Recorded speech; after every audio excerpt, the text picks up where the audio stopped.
Good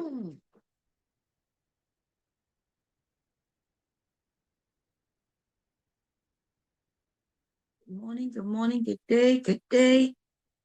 I'm going to put the link in early so I don't have to worry about that. Okay, because I will be working or trying to anyway. So they did not give me the link. Let me grab it.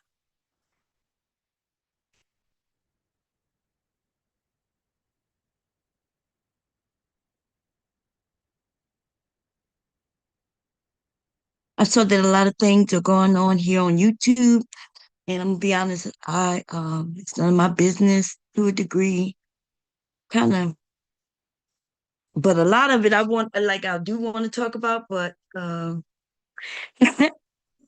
don't know, we probably gonna end up touching on it. But let me put this link in versus really early. Of a head start. Am I under the right channel? I am. How's everybody doing? Good morning. Good morning. Um, see if I can pin it. Yes. Okay. And while I'm doing that, let me go set up some hosting tools. Nobody can start their video without me giving them permission. And also,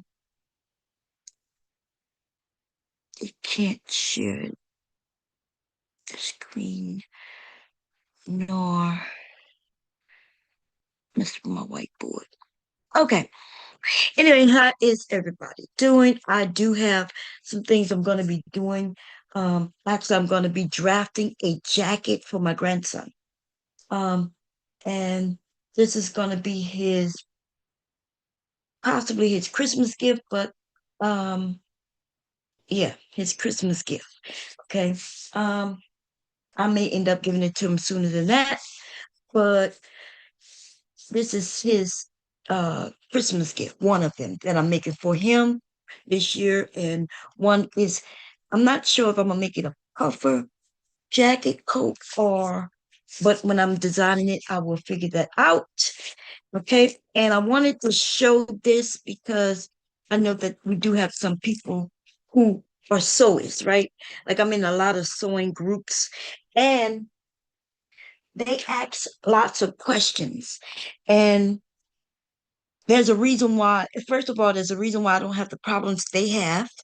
Um, and that's because I draft my own patterns. And there's also a reason why I can't help them with a lot of their questions because their questions wouldn't exist if they would draft their own patterns, right? And so I'm going to show how easy this is. This is like really so simple. And it would eliminate all those other issues that they have. And that's one of the reasons why I said, okay, I've shown y'all me drafting before, but I don't think I've ever explained it or anything. I just usually talking and I do it. I am going to explain how simple this is. Okay. Now remember, numbers is everything. Numbers is a lot, right? If you have the number, then you have it. You won't have to go back in and make adjustments, right? Um, but when somebody else give you a pattern, right? Like they give you a puzzle and they say, okay, here's the puzzle pieces, put it together. When you put it together, it'll make whatever it is that they say that it should make, but it will not fit you, right? It will not fit you. That's almost 99.9% of the time, y'all. When people buy a pattern, they have to adjust it. They have to adjust it. And because it's a basic pattern, like a puzzle, that just doesn't really fit anybody but everybody. That makes sense. Like you could put it on over your body, but will it fit you correctly? Will it be too long, too short? Will it be too baggy, too tight? Things like that. And that will be based on the person's body and measurements. And so if when you buy a pattern, and like I said, it's just pieces to put together. Sewing is really easy. Especially if you're using patterns. Um, Now, when you put it together, will it fit you? That's when you have to then start learning how to adjust, make adjustments to patterns, right? But I watch people making adjustments to patterns, and I'm like, by the time you did all of that, you could have simply created that pattern yourself. It would, I promise you, right? They would have already created that pattern themselves. And it would be to their body measurements or whomever body they're making the garment for. Okay. So anyway, I hope y'all doing good. This won't take me that long. And then I guess we'll come up with some topic. Um, maybe. Okay. Because I got a lot going on in my life, it's the end of the year. Um, I just had an aunt pass away last Sunday. Um, and the reason I can't even go to the services is because I got some shit going on with my own life, right? With testing this and testing that. Um, and so I'm going through that. And then on top of that, yeah, it's a lot. It's a lot. A lot of decisions, whether you they got drugs out there that they just change your every being. Just to fight off one thing, you be taking all these medications that can really like just change everything about you, your genetic code, chemotherapy and things like that. And I'm a little confused on what's going on right now. I actually should be calling the doctor to find out what's going on because I'm a little, I'm a little up and I'm not sure what's going on to be honest. Anyway, let's get to it. Let's do this first, okay? Because I want to get some things done by way before Christmas. I want to get things done, and I also want to know what y'all want to do for Christmas. If y'all want to do what they call it, like trading gifts and things like that. Um, because anything that I give somebody, I'm gonna make it. Okay, I'm gonna just be honest with you.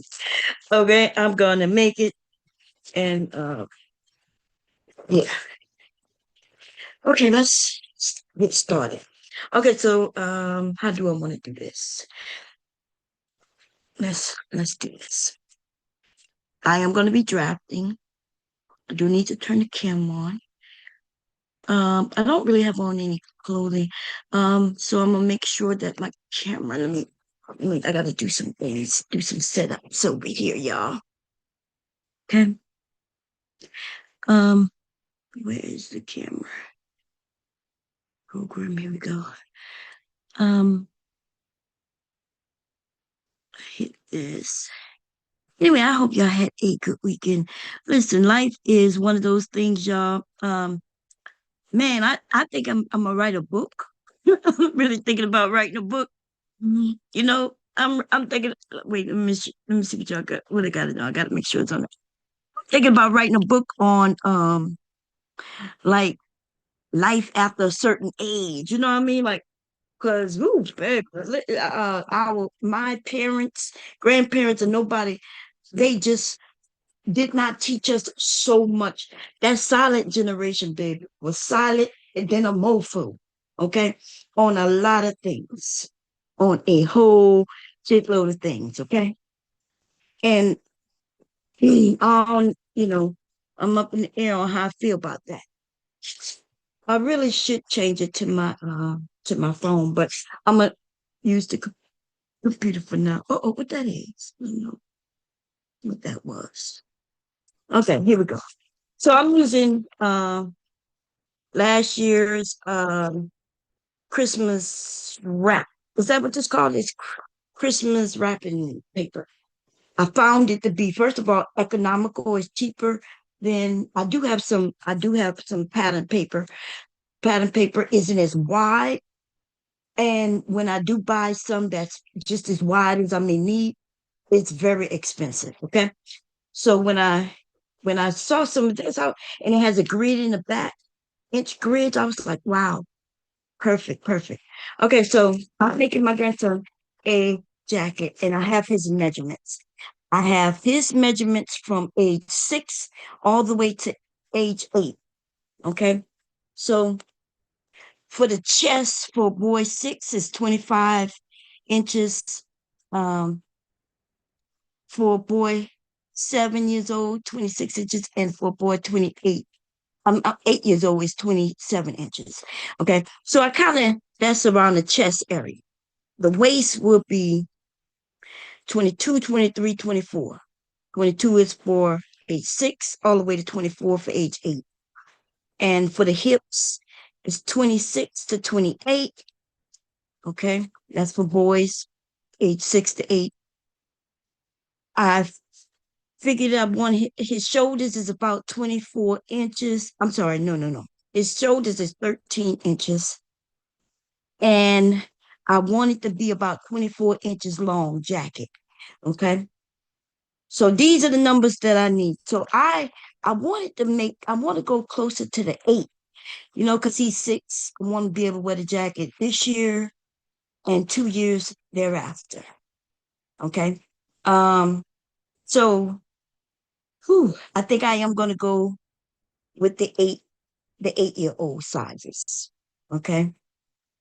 Um, that's a good thing. That's a good thing. I mean, he'll be able to wear it for a few years.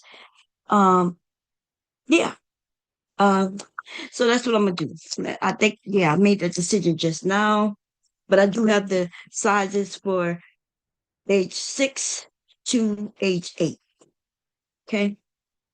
Now, when I gave y'all, so the numbers I'm gonna be working with will be 27 for the chest, the waist will be 24, and the hips will be 28.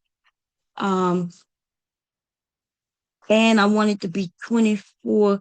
His shoulders is 13. Okay, I need that. And the length of the jacket itself, I want it to be 24 inches.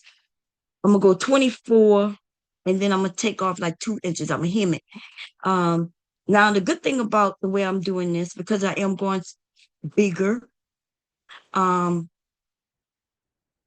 I'm gonna have some seam allowance where even if he want to go until age like 10, I'll be able to unpick it in certain areas, let it out, and then he probably could wear it for a couple of more years. Now, remember, it's just a jacket. I am gonna make it it's gonna be kind of thick in a sense because I think I'm gonna make it a puffer jacket. I think I am gonna make a puffer jacket, and not this fake puffer jacket like this. This is a fake puffer jacket of his. Okay. In other words, there's no puffiness in this. They just quilted it with these lines. It kind of give it like a fake puffer jacket. Well, the puffer jacket does have stuffing in it. It has the stuffer in it, and it really helps keep you warm as well. Okay. Um, so I'm kind of going towards the puffer side of things. Um, Here is the fabric that I'm using, and it's really not even, this is a fabric, but I found this at Walmart. This is a curtain, y'all. This is one panel curtain. I know he like video games. Really, is that kind of thing, video games and stuff like that. So I saw this. It's one panel to a curtain. It's got some heftiness to it, which is good. It also yeah, it feels like it could be water, not waterproof, but water resistant, right? So I'm not sure, but I could test it. So even if I decided to make it like a rain jacket, but even if it's not water resistant, I have something that I could coat it with, and I could turn this into water resistant fabric. But it honestly feels like it repels water. And so there's difference between these words like water resistant, water repel, water these things mean different things. Okay. One of them is where if I put water on it, it will repel it. The water won't seep in. It will not go into the fibers. It would just sit there like a bead of water, and it will never absorb in. Okay. And then there's something else where it absorb the water, but it really doesn't really affect. It's like it doesn't get wet. It's almost like, huh, I don't know. Almost like it could be plastic. Okay, because essentially that's what they've done to it. They coat it with something that uh, uh now, so one of them, if the water sit there long enough, it will seep in. But because it repels, when the water hit it, it doesn't grab onto it. It kind of just beads off. And that's why. But if I set it here and poured some water on it and let it sit there, eventually it will seep in. Okay. That's water repellent, um, and water resistant. I don't know. Anyway, go and look it up if you need to know. I do have something called Oldie Coat, and it's like a product where if I want to make it water um resistant or water repellent, whatever one, I can just coat it. I take it and coat it on, brush it on the fabric, let it cure for a day. I'm not sure how many hours. The last time I only used it once. I didn't let it cure very long, but it was a small piece. Like this jacket, you're gonna see that the pieces for this jacket is small. Okay. Anyway, this is what I'm using. And the reason I chose this is because this glows in the dark. Like when he's in the sunlight with it, it that paint that makes it glow in the dark, it absorbs the sunlight. And then when it gets dark, it glows in the dark. Okay. Um, and that's why, and I did buy another one as well. I saw two. One this and another one. They only had one panel of each. Okay, because I would have made my son, which I may make my oldest son, something with this, a backpack or maybe I don't know. I only have one panel, but it's enough. Right. I think it ended up being uh like, well, I can measure it now. It's not too wide, but it's long, right? Because that's how curtains are. I threw away the little thing that held it, so I don't know. But quickly just measuring it,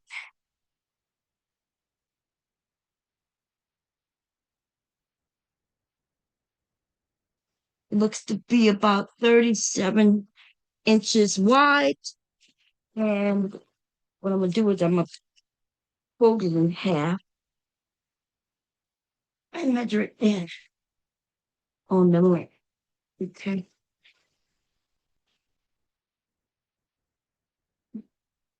And the length is 42, no, yeah, no, 41 and a half times two.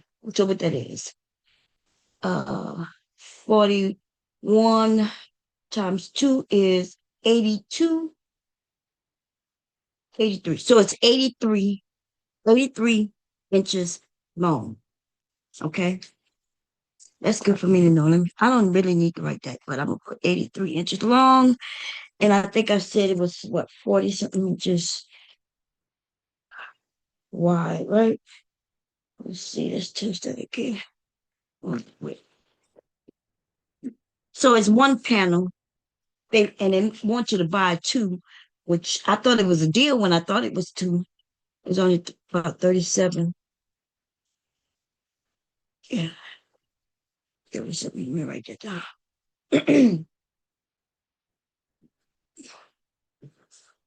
37 wide. Okay. Yeah, it was only like $14. So I thought it was a deal. I thought it would be at least two panels.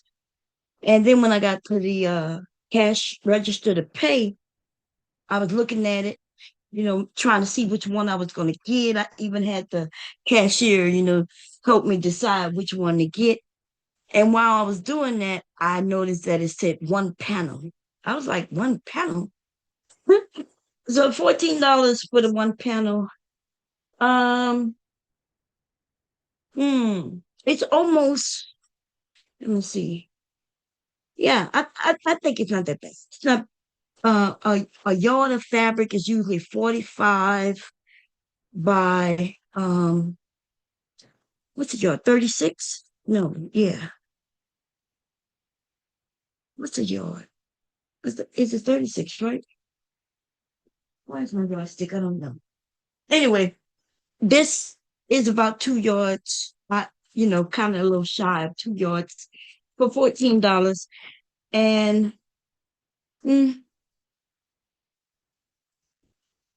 now that I say that, I don't know. That's $8. Yeah, that's about right. That's about how much fabric costs, y'all. Um, if you talk about something like this, and it has, see, I don't have to. It has like this backing to it that's kind of soft, and this is what they call it, blackout. And so whatever they use here to black out the light and everything, it's really soft. So I don't even have to line it the jacket if I didn't want to, but I am because I'm making it a puffer jacket, which means I need lining, interlining, and and the outside. Okay. Because when I stuff it, I need to have, I don't want stuffing, of course, on his back, right? So this already has the lining, but I'm gonna use it as the interlining, right? So I'm gonna just have this, then put the lining, stuff the channels. Okay. Add some batting, and then I'm gonna add some of the stuff in here. And that's how we're gonna do that. Now let's get to the drafting. Ooh, because I'm talking too much. Talking too much. So what you need when drafting, you need your tape measure to take your measurements of the person's body. And we take the measurements in two ways. We take horizontal and we take horizontal and vertical. Vertical, horizontal, right? You take your measurements from, like, say, your shoulder down to your chest.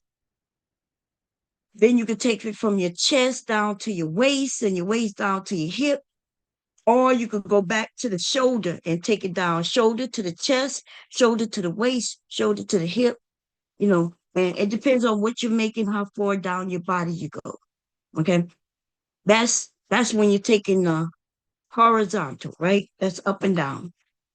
Vertical is when you go across your body and then you take those measurements also, right? The circumference of your body. Okay. Now, this is where people end up messing up because they don't take their measurements. They buy a pattern and they go based on the size. But we could be the same size and our body be shaped just totally different. Like for myself, right? I don't wear size 10 anymore. I don't went up, but anyway, but let's say because they have this I think the show is called size 10 or size 12 or something like that. And you will see these slender, small women wearing a size 10. And then you'll see this short, chubbier woman like myself wearing the same size as the tall, thin woman. And it's because how clothing are made, right? And so when you look at a pattern and it gives you those basic numbers and tell you that you're a size 12, well, that's ridiculous, right? Because I might be a size 12, but I'm short. So that's why these numbers matter. And let me explain it a little more really quickly by showing you. So this is the body. I'm not gonna draw a body because I'm not in a drawing mood. But let's say this is the body. These are the legs, these are the arms, and so forth and so on, right? It's the body. This is the body. Okay, we're gonna put this as the neck. Okay, so this is the shoulders, right? This is the shoulders. So to shoulder to the next point, if we talk about men and women, right? For a woman, we would go shoulder, uh, upper chest, lower chest, then waist, then hips, and so on and so forth down, right? Depending on what we're making, whether it's pants or a dress or skirt. For men, though, we go from shoulder, chest, and to waist. And then we do hips, but your hips and your hips and your waist be different, usually your shoulder and your hips will be kind of alike. It's different for women because we got an upper chest and a lower chest, right? And that's because we have breasts. Okay, we got to fit. And the way clothing is put together, y'all, the way we manipulate fabric to get it to fit our bodies is amazing because I think I showed y'all once before when you're making clothing, you're only putting together shapes. You're putting together a square with a triangle. You can use circles, you know, and things like that. You taking shapes of fabric and attaching them.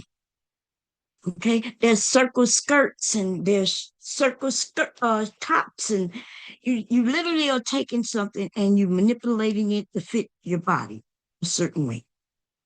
Now, to what, let's say if I'm making a shirt for me and I go from my shoulder to my hips, my shoulder to with hips spacing may be uh, from your shoulder to your chest. Like I'm short, so I'm compacted, and people are taller, so it's longer.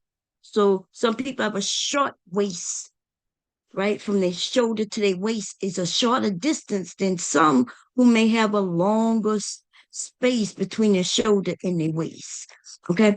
And that is why these sizes don't make sense. Okay. But it's called fast fashion. And they started to really just make clothing really terribly because they want to make it fast, right? We're not using the best of fabrics anymore. We're actually using something that's dangerous for our bodies. They're using chemicals on these things, and they stop using the techniques and the natural fibers that we used to use for clothing. Okay, clothing used to last a very long time, and now I wouldn't want to be in a fire when what most people wear every day, polyester, right? Because it's plastic, and like I'm not even joking, it's really plastic for real. Okay. And it handles just like that, which means it'll melt and stick to your skin if you're in a fire. Not that it really matters, because I mean, if you're burning, right? Cotton catches fire, so you'll be on fire that way too. So I mean, anyway, so it's right. So I have my grandson's measurements, and I'm going to show you how quick this is. Okay. Now, the first thing I'm gonna do is make sure I have a piece of paper that's wide enough, and the widest number is for him is 28, and the 28 is in his hip area. So I need to make sure that my paper is at least 28 inches wide, plus, okay, a little bit for ease and also for my seam allowance. This jacket is going to be made out of a woven like, well, I wouldn't call it woven, right? Because I think this is woven. It looks like it's woven. Um, so there's a couple of type of fabrics. We got woven, non-woven, and then we have something they call it's not industrial. What's the word? It's another word. It's another word. But so woven fabrics, they weave together and make different weaves, right? But non-woven fabrics, knit fabrics, they are done by interlocking hoops and loops, right? There's a difference between woven and loops, right? Where two loops come together, and that's why knits stretch, because you take two things and you kind of tie them together, and they have this stretch to it. Woven still, you can have a woven that has some stretch to it, um, and you have, but most wovens are not stretch like knits. Okay, I hope that makes sense. So that's the two that you, if you're sewing and making clothes or even buying clothes, that you need to know: woven and non-woven. Because your non-woven will not stretch. You will not see a bodycon dress with a woven fabric. Okay. Okay. Those bodycon dresses, the ones that you put on and it just shapes to your body, that's knit fabric. And so it's going to fit you like a glove. It's going to fit your body the way, like a glove. Wovens is not going to do no stretching. If you can't fit it, you ain't getting it. Okay. That's important when you're making clothing. And also it's important for the pattern that I make, because if I make a pattern that's meant for wovens, but I end up making a knit with it, uh, well, let me just put it this way. So, like I said, one stretch, one doesn't.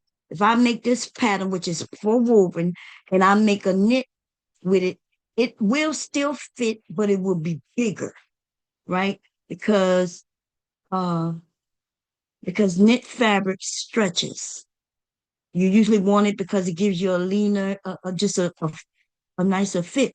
So when I'm making things with non-woven fabrics or knits, then you do something, you take negative ease. You will take ease out of it. So sort of fit you better.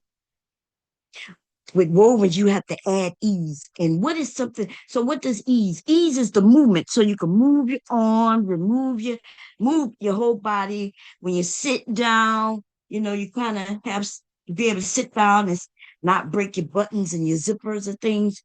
So that's called, they get you add a few inches or centimeters or whatever, right?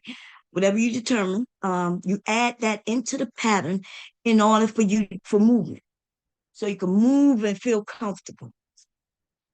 So an example would be a man in a fitted suit. He's in a nice suit. And I mean, he's clean. It's fitting him like a glove. It fits him well.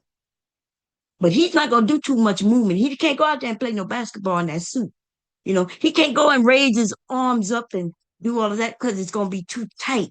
And the reason it looks so good is because it's fitting his body perfectly. But because it's fitting his body kind of perfectly, he don't have much movement. You do have to add a little movement. The more movement you add in it, the less clean and well fitted it looks. And that's going to depend on your techniques and things that you use. Okay. So ease. If you forget ease in your drafting, ladies and gentlemen, you will regret it.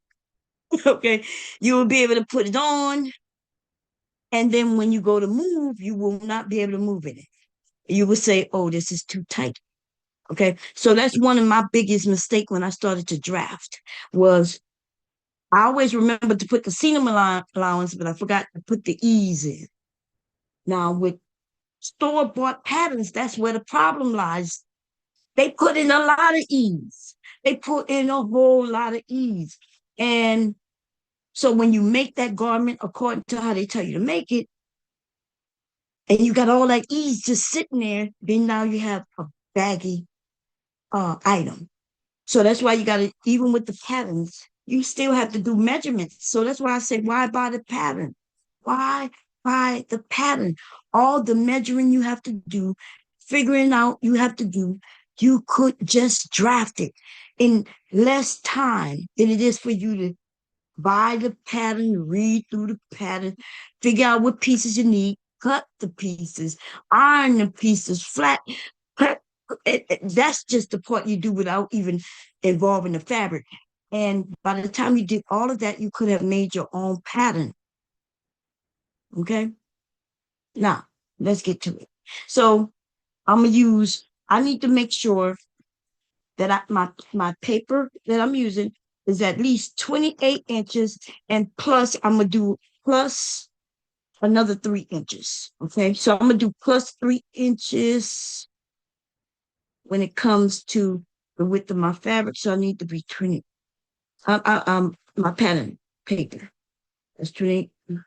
So I want it to be 31 inches.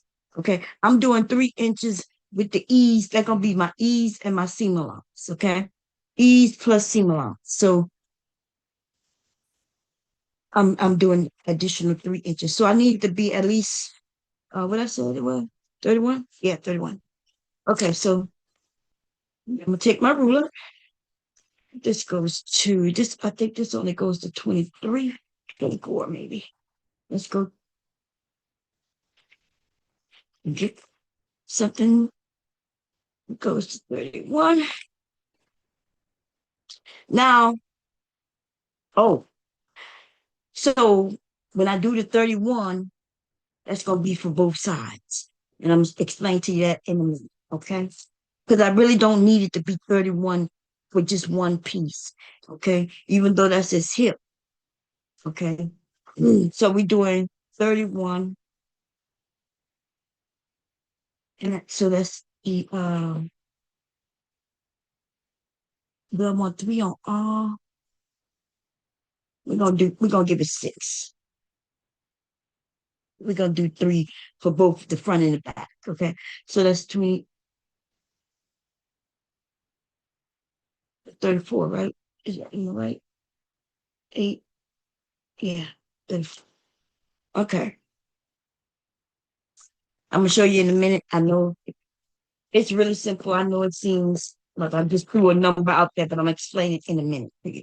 Okay. So we want 30. What did I say? 38. Oh, what did I say? What did I say? 34? 34.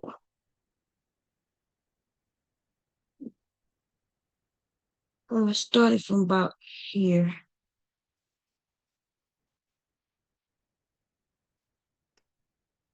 I'm gonna have some extra. This is about 34 here, and I'm gonna cut it. Oh, no.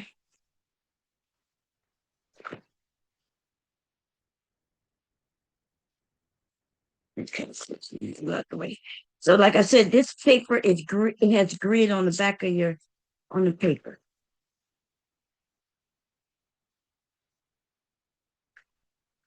which is good because I could just follow that line. If I didn't have a tape measure, I could have also counted the blocks. Okay. So now I have my piece. I have some extra here. Okay. So the first thing I'm gonna do is give. I'm gonna change this facing, and I'm on the shoulder line. But before I do that, yeah, I'm gonna just do a shoulder line, which is the basic line. Okay. Do I want to be? Am I gonna do it from this end or that end? No.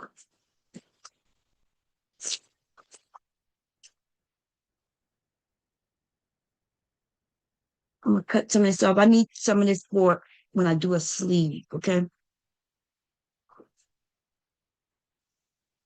gonna go here and cut this off from here. I don't need all of this. Okay, I'm gonna cut that off of that. Just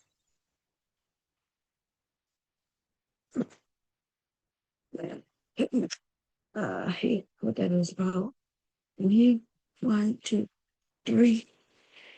It's 3 inches going up. Yeah, okay.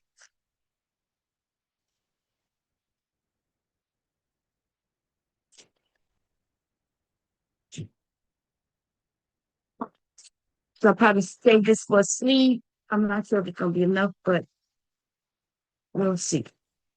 Okay, now check it out.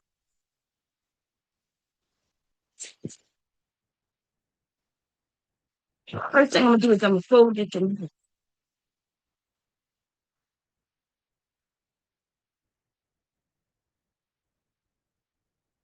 okay. Okay. Now, what for most of us, whatever happens on one side of our body is also what's happening to the other side of our body, right? For the most part. There's some people who may have scoliosis and different things where something might be different on one side of their body than the other. So for most of us, you're gonna be able to whatever measurements on this side of the body will also be on the other side of the body. Okay. Okay, cool. Which means I only have to draft one side of the body. I don't have to draft both sides of the body. Just need one side because whatever's on this side will be on the other side, right? The left side of your body. Whatever's on this right side will be on the left, and vice versa. So I don't have to go and make the whole from shoulder to the other shoulder. I just have to go from the midsection of the body, the back, to one side of the shoulder, one side of the armhole, and whatever I do on this side will be for the other side. I'm gonna show you that. Okay. So the first thing we'll do is, like I said, I'm gonna put a line for the shoulder, which I consider it to be what I call the starting point. You definitely need to give you some space at the top of that starting point. Don't ever go to the very top of the paper, putting your starting point. You don't want to do that because you in a lot of cases you have to go above your starting point for pants, um, for jackets. Like if I'm doing a hood, which I probably would do a hood on here, and things like that. So this is my starting line. The line right here that I put right here. That's my starting line. Okay. Now, so this is my starting line, and I have a line going this way, right? Because I had already measured. Let me see. I'm gonna show you the map so you can understand. Okay. Remember his lawn. So I did not measure because this is a jacket. I didn't go and do the measurements from his shoulder to his chest and things like that because it's a jacket for a little boy, and basically jackets are squares, to be honest, like rectangles. Rectangles are squares, okay? Then this type of coat jacket is not fitted, right? I don't think I've ever, there are some fitted jackets, usually for women, they'd be the double breasted and things like that. You know, they have some cute ones that look like dresses, aka jackets, a coat, but that's not what this is, right? So especially for males, you don't really need those numbers. What I need, not the I need the vertical numbers, okay, not the horizontal numbers, okay, because I just don't need that. So I don't have that for him. I do have his circumference of his body, right? So what we do know is that the starting line, I'm gonna make that his shoulder line. Okay, so this is gonna be the shoulder line. That's that line. Okay. His chest line, the chest is always right there at your underarm, right? At your underarm. So I do know where that is because I measured it. Okay. Let me see.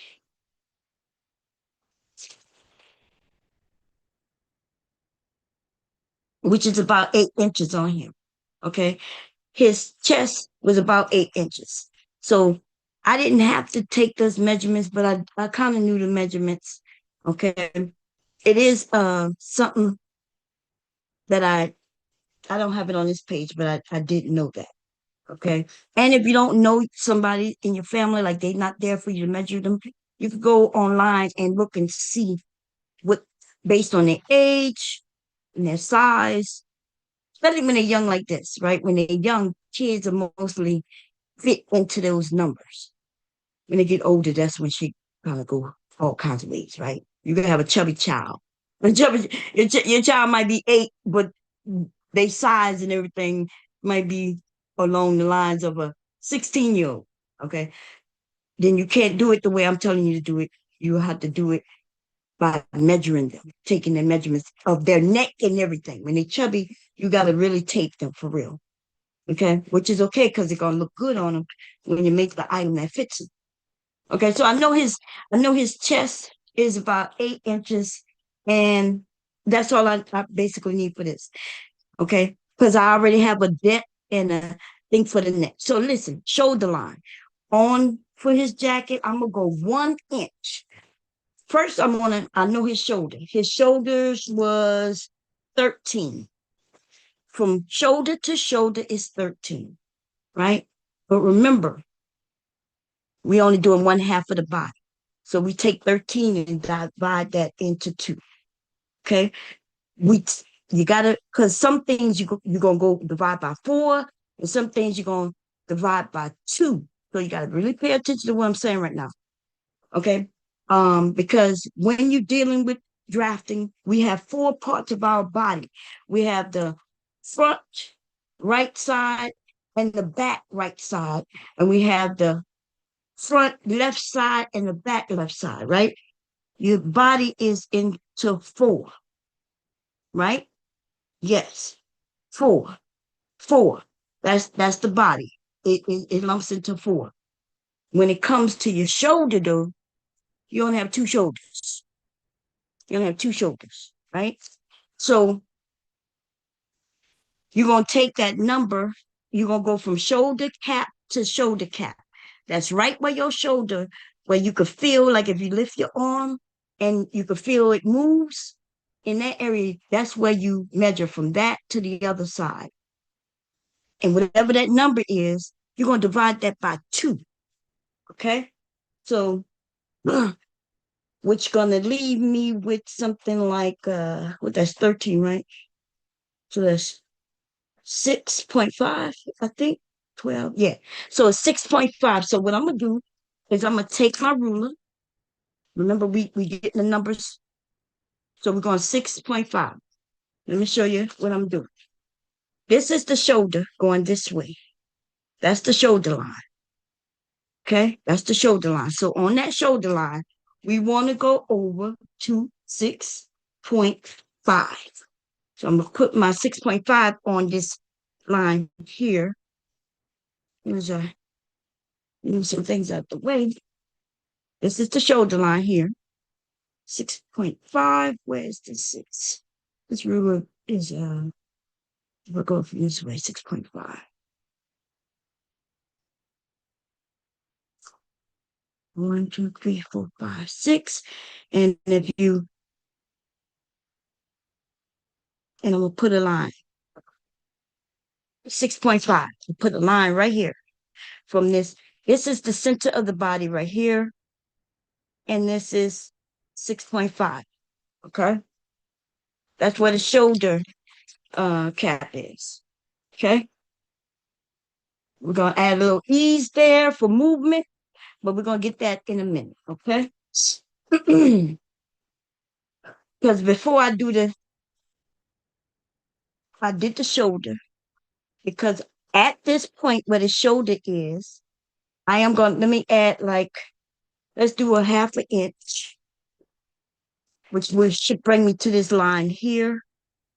And that's because, remember I told you they have squares here. And I started from the top of a line to make sure. So it's going to bring me 1/2 an inch from this line is where I'm going to start my shoulder. Okay. That's giving me, I'm going to put a 1/2 an inch there so I'll know.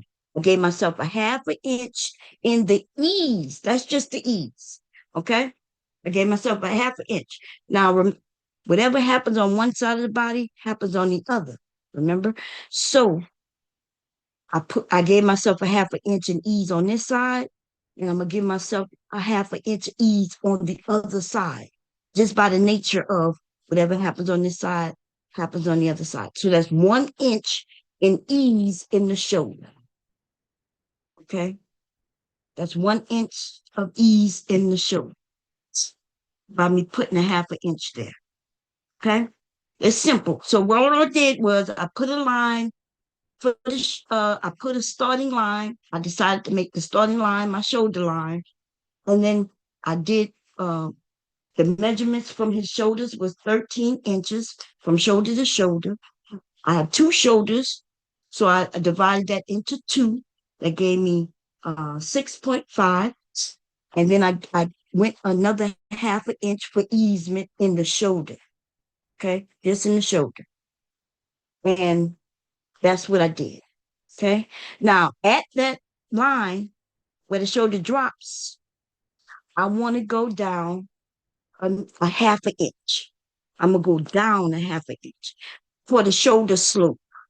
Okay. Our shoulders are not straight across because if it was, it would be we would have no neck.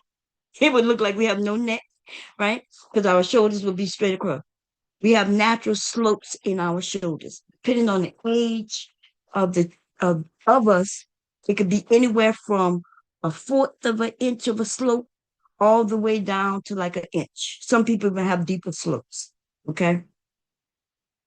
Uh, so for a child, I would probably go no more than a half an inch in the slope. For babies, you may not even want to give them a slope at all. That's why they be when they in their clothing, they be all bundled up and things. Their body's not really sloping yet. They so small, it don't really matter. So but when you talk about like 1 year old, 2 year olds, you give them a little tiny slope. He gonna be wearing this until he about 8. It is a jacket. It's gonna be kind of poofy on him. I'm gonna give him a half an inch of a slope. So I'm gonna go right there at that line. I'm gonna go one half an inch down. Truth is, I don't have to measure because, like I said, there's a grid on here. Because of this grid, it makes it so much easier. I can kind of identify where the half mark is, but we could be exact if you want to and use your ruler, okay? Which I would recommend most of the time. Um, where is my the tape measure? Sometimes it's quicker. Okay. So right at that, I'm gonna go a half an inch.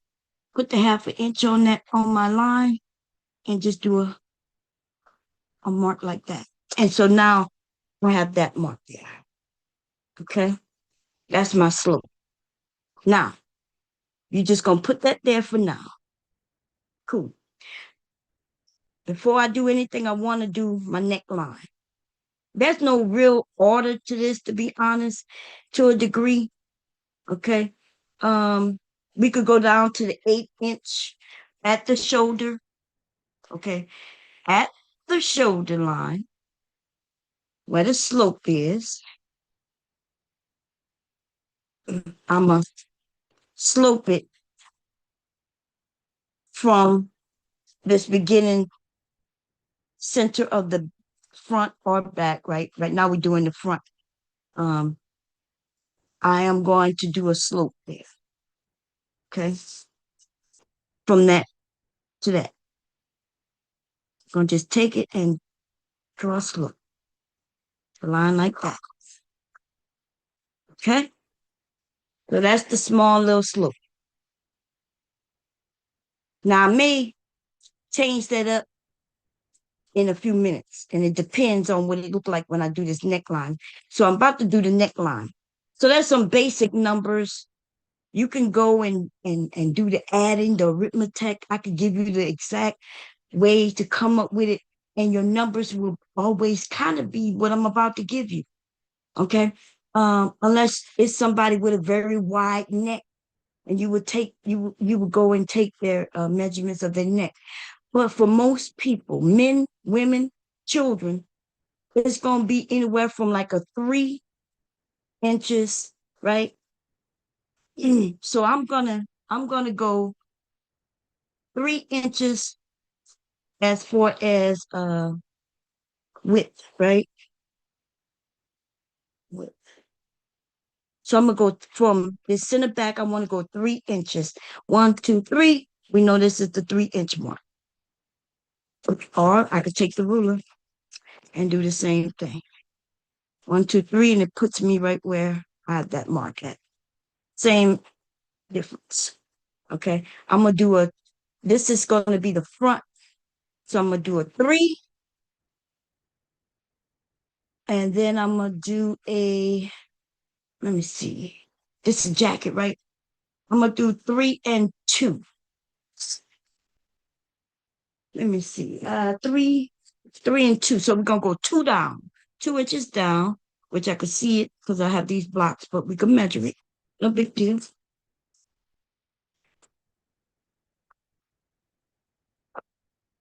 I'm gonna put the 2. I'm gonna go here for the 2. Okay, so we're going 1 and 2. And what I would suggest you do is just make that that square or rectangle, whatever it's gonna end up being. Okay.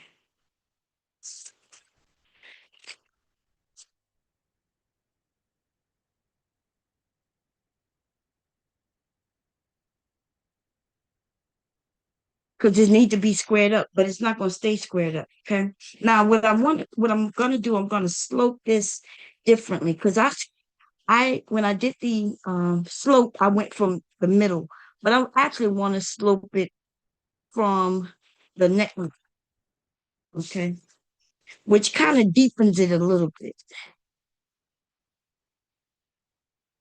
Still ends up in the same point, but it gives it a different slope.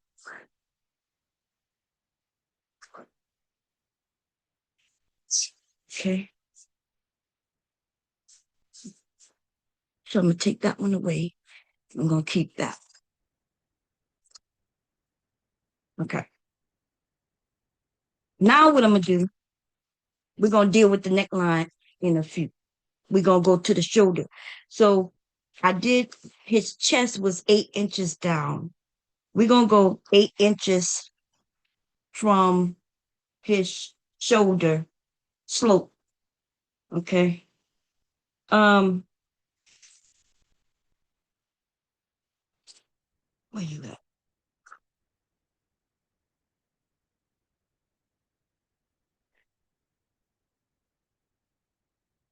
So we gonna go, yeah, 8. From the regular starting line, it will be 8.5 inches. Okay. So we're gonna go 8.5 inches. And we're gonna put a mark there. Okay. Boom.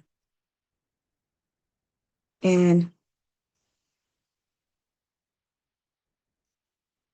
so from that line at the shoulder, we're gonna go 8.5 inches. Gonna go straight down. And the reason it helps me so well is because I do have basic grid, right? If you didn't have a grid, you would have to figure out how to make sure that it's straight. Some people I'd be seeing theirs don't be that straight. I don't know what they be doing. But I have a line that kind of helps me. Okay. You could use your ruler to make sure it's straight by using the lines on your ruler. Okay. And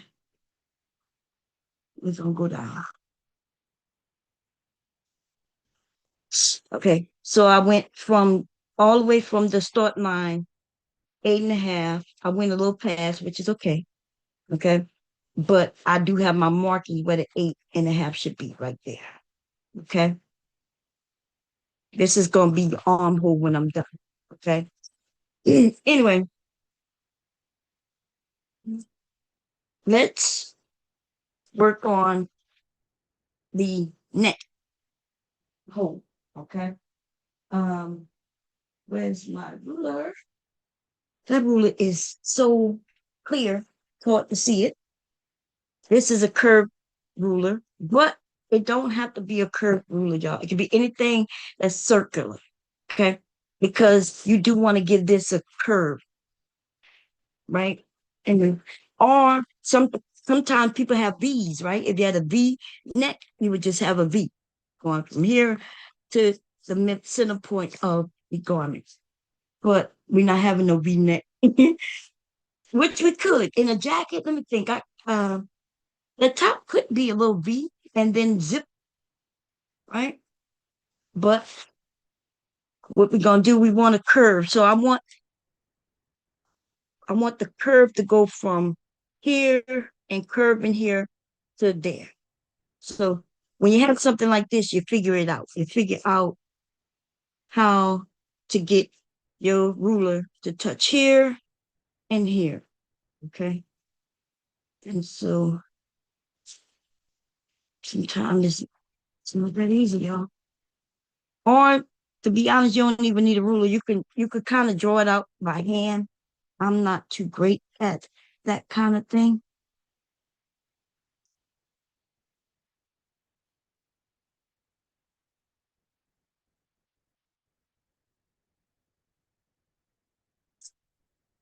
Yeah, not too good at that. I don't trust myself, but That's too much. I don't want to go that much in it. I just need a little curve right there.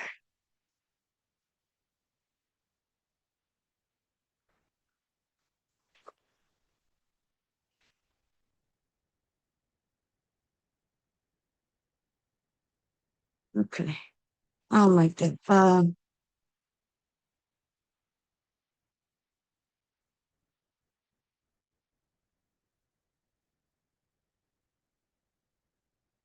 Think that might be better. Yeah. Okay. And that's your curve, right? So it just needs to be a curve. You can really just hand do it. Okay. Hand do it. Um, you want to choose a spot halfway here and halfway there. Make sure that you just get a little loop in there for your circle. Okay. Um, so that's your neckline for the front. Now, how long did we want the jacket? We said we want the jacket to be, if I'm correct, uh, 24.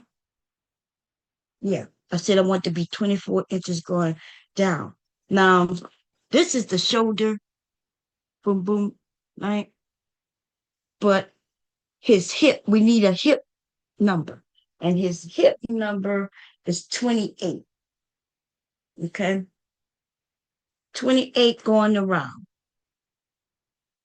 And remember, we got a front and a back, and a front and a back. So when it comes to the chest measurements, if we're doing your waistline measurements, your hip measurements, you're going to take whatever number you come up with and you're going to divide it into four. Um, on how I'm doing it. Because remember, I'm just working on the front pattern piece, right? This is the front. I'm going to be working on the back after. Okay. There are some times where you could break it down in just two, but not in this case, because right now I'm only working on one side. I'm only working on one side in the front. Okay. So we're going to divide this into four. That number, that 28 number, got to be divided into four. So 28 was the hip. Wait a minute. Wait a minute. What's that? Oh, yeah. When I added that ease, that was just for me to get a piece of paper. Okay. I didn't really add that in yet. So the 28 divided into four, that's six. Seven is too much, right? 16. Yes. Okay. 6, 12, 12, 24. No. Okay. Seven is going to be perfect, right? Seven and seven is 14. That's 28. Okay. So that's seven. So we're going to go down here. We want to go 7 inches going that way. Okay. Right underneath where that chest is.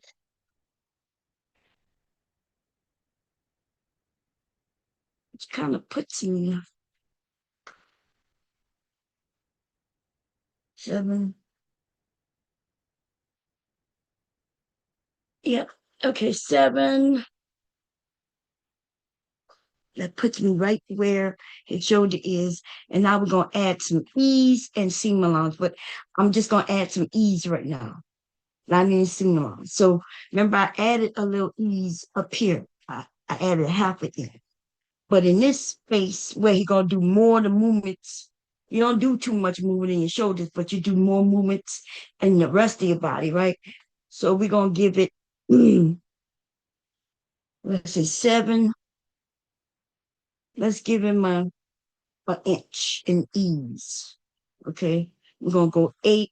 And then it's a big jacket, right? Mm, we're going to go to 9. I'm going to put 2 inches in. And then I'm gonna end up breaking up some of that. Let's see. I think I'm gonna break up some of that in seam allowance after the fact. I just gotta remember that I did that. Let me see here.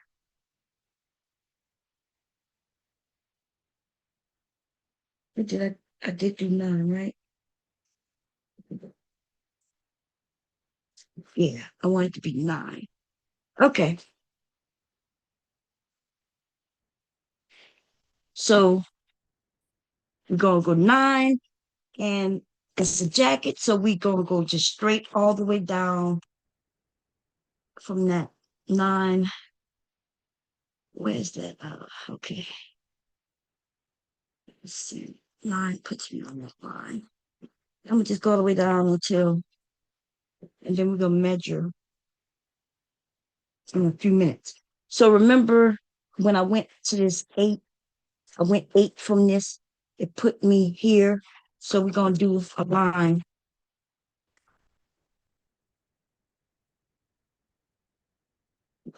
like this. So I'm gonna show y'all what I have so far. Okay,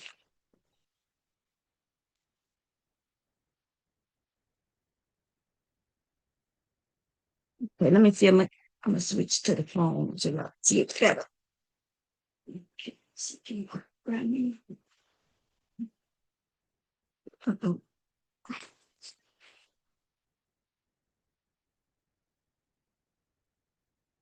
Okay, y'all give me a second. I'm gonna make sure. I hope everybody having a good day. Yeah, I have this Kill Bill song stuck in my head. Nobody told me about. So I just saw Kill Bill. I can't remember which one or two, but I got this Kill Bill theme song or whatever that song came from. I know it came from that movie. I've been humming it all morning. Um, I want to share film advanced.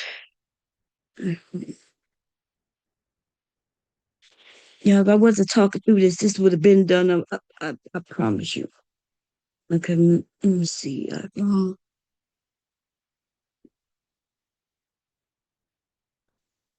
Okay.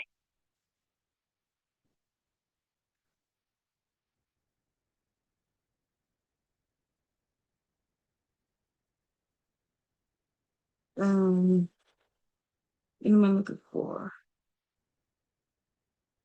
Oh, okay.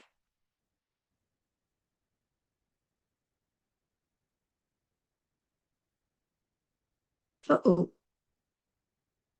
We just seen all kinds of stuff. Look, we got to be careful with there. We got going on. Okay, y'all can see. Okay, so this is the center of the body. That's the 8-inch mark. That's the neckline. This is the shoulder. Remember, that's the start line. Then I had the shoulder do a 1/2 inch down. That's the neckline in the front. And then I brought this here. This is the 9 that brought this here. And then it go as far down as I want the jacket to be. Okay, can y'all see that? So that's the shoulder line. This represents the chest line, which is 8 inches down. Okay.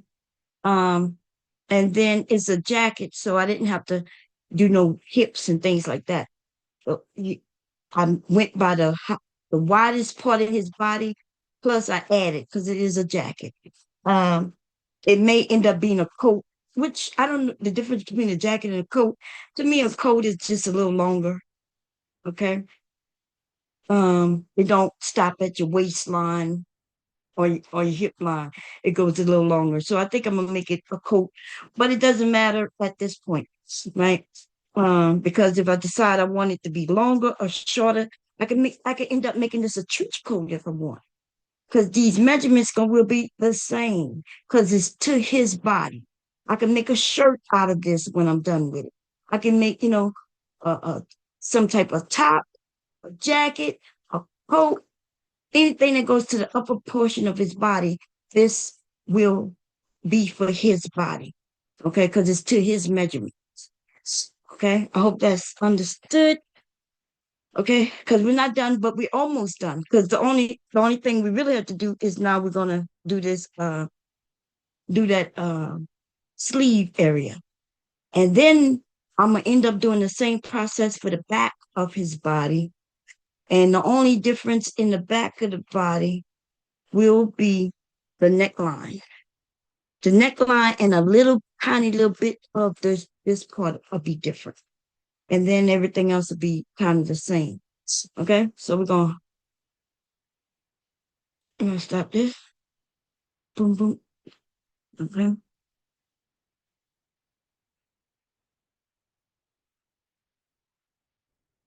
Why do I go to the stop this year?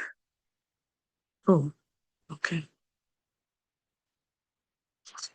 Yeah, I have the sniffles because my grandson gave me the sniffles. See, that's what he do me. He love me so much. He love me so much. He just giving me everything. He want to give it all to me, but he want to make me sick because I was doing good. He started sniffing. Now I'm sniffing. Let's see, is this the right thing? No, it starts getting confusing to me. Oh, what's that? Oh, I don't know. Okay, you can see this again. Okay, cool. So I hope y'all can see that. This was simple. I talked a lot, but I just we needed to know. Remember, I told y'all you need to certain numbers. You need to know the shoulders, shoulder to shoulder, shoulder to chest, right? Um, the rest of this stuff, even though it's gonna seem like I'm just throwing any number out there, the truth is, if I give you the numbers, because there's actual factual numbers about how people bodies are made, that there will be a number and it would end up being, if not almost exact, it will be real close, which means it's not significant enough to even matter, right? Um, so when I do this armhole, I'm gonna be using my curved ruler again, which it disappears because it's clear. It's probably sitting in my face. I can't see it. There it goes. um, Now this is the thing about armholes. Armholes seem very difficult to some people. Um, when it's not at all. Okay. Armhole, you have the top and the bottom of your arm. Where the top and the bottom lays is confusing when you're looking at just a two-dimensional, is that what it's called? Because remember, you're making this flat object into a three-dimensional garment. Okay.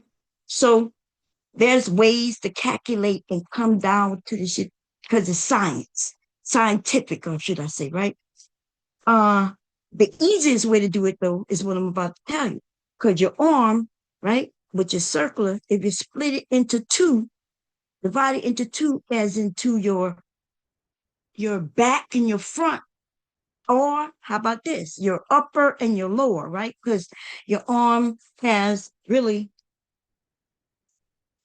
your upper and your lower, right? Because this area will be whatever's going here will be your lower portion of your arm. If you think of it that way, it's split into two. The reason I say it's split into two because you want to take from your shoulder to this part down here that was already measured due to your chest. You see, that wasn't a number that I just sprung out from his shoulder to his chest was 8 inches, right? So 8 inches. 8 inches is basically where your underarm is. That's where the boy's chest are. Okay. So what we're gonna do, we're gonna measure from the slope of the shoulder, which is where the shoulder begins, to that line, right? And then you're gonna divide it by two. like this. And then I'm gonna mark that, which is 4, by the way. Okay, so I'm gonna do 4 inches from here. Now, give me a pen, where are you? Okay, so 4 inches puts me halfway. Okay, so now I'm basically kind of where I split the arm from top to lower. And then what's important here is that since he's a boy, right, we're gonna take a little bit, about a fourth of an inch in from this armhole. I'm gonna go 1/4 inch in. Okay. It will be larger for girls and women, mostly women, right? Because we have boobies and we would have to come in just more and take away fabric from there so that fabric can be manipulated around the roundness of our chest, right? But boys and men don't usually have that, but you do still, if you ever look at your front of your body there in your garments, you'll see that your armhole in the front comes in a little more than in the back. That comes out, and so I'm gonna go in 1/4 at this point right here at the center. Okay, 1/4. You can measure it. That's the best way to do it if you have to. So I'm gonna go 1/4 in right here. Okay. So I put a line right there. Hope y'all can see it. Probably can't, but it's there. So I have this mark, and then this 9 here, this mark. This is where the, the edge of the jacket will be. Okay. That's the seam line of the jacket is here, right here. So I'm gonna put that curved ruler. I want that curved ruler to go from here to there and there. And that's what the good thing about having a curved ruler is, you could get the ruler, if you could get the ruler to touch all 3 of those points at the same time, then that's your curve. Okay. So you kind of play around with it, and right there, it's touching, this point, that point, and that point. And I'm gonna follow it.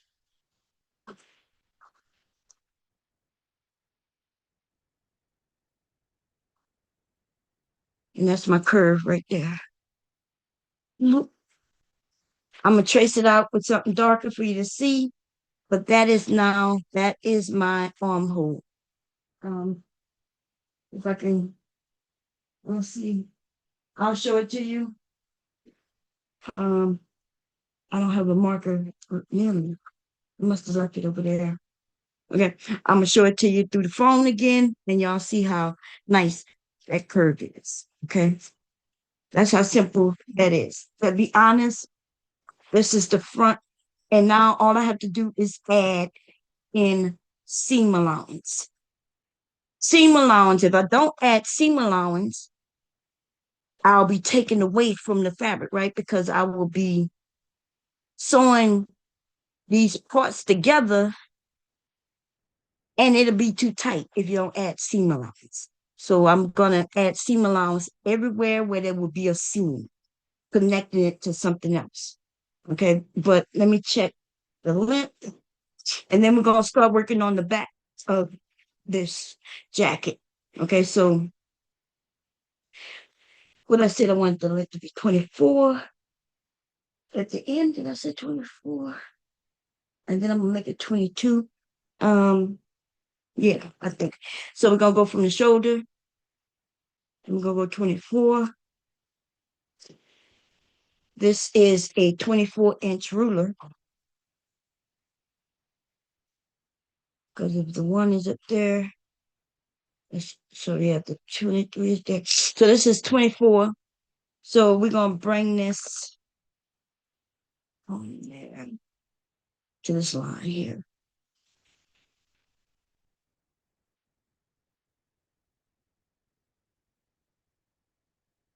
Now, I think when I did the 24, did I? I'm not sure if I want it to be 24. I haven't decided yet, but it doesn't matter really. Okay. Because not until I cut the fabric does it matter. Okay. So here's the basic, and I'll be cutting it out in a minute. Now, check it out. Remember, they said there's only going to be two things that are going to be different on the back. Okay. So, number one, this will be cut into two. So, this line, right? I'm going to add seam allowance here around the neck, at the shoulder, around the armhole, and on this side. Everywhere on this piece will have a seam allowance. Okay. On the back piece, though, that will not be true. On the back piece, when I make the back, I'm going to put it out on the fold. So I'm going to actually trace this out. And if I had pressed down harder, I would have it on this side where I could just trace it. But I didn't, and I can do that now, though. All I have to do is basically um, trace this out hard, or get another piece of paper and just when I cut, I could cut both except so with the check it out. I'm about to do the back on the front, right? So with the back, there's 1/4. That's not gonna be there. Okay. We're gonna take that away. I should have put this here. And then yeah, that's good. Um, so I'm gonna leave that. I'm just gonna mess with this top. So on the back of the jacket, your the back of the jacket is taller, right? The collar.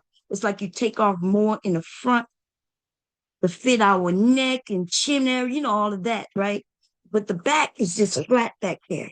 So the back doesn't have this deep of a cut. So it's still got to be the 3 inches going this way, but I can do a 1/2 inch or 1 inch. And that's what I'm gonna do. I'm gonna do a 1 inch in the back. Okay.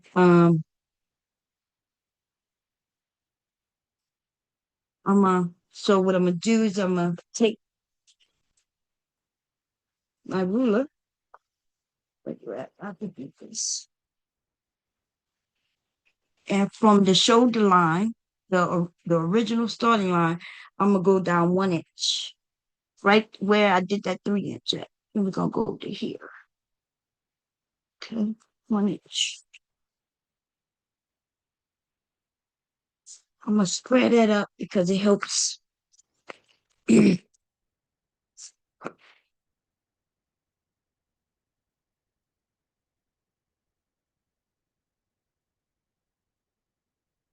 then I'm gonna do the same thing I did with here. I'm gonna put a little curve right on this side. Okay, use the curving. So we want it to,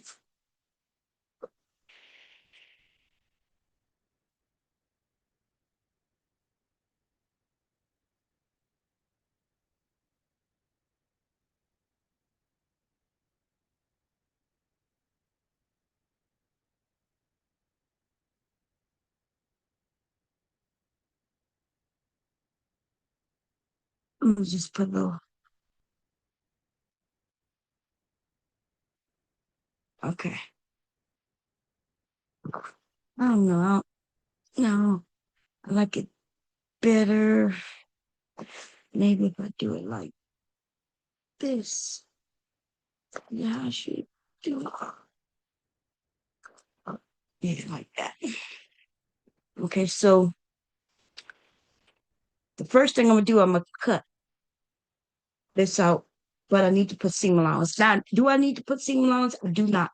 This is what we would call a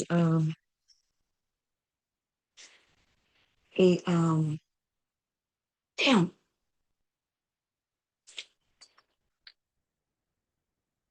And thinking the time of it right now, y'all. Um,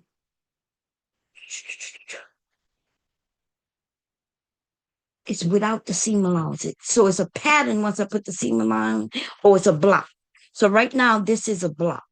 A block is the pattern shape, the how you make the item is to the body of whomever I'm making it for. It's a block. Once I put the seam allowances and things like that, then it becomes a pattern. Okay.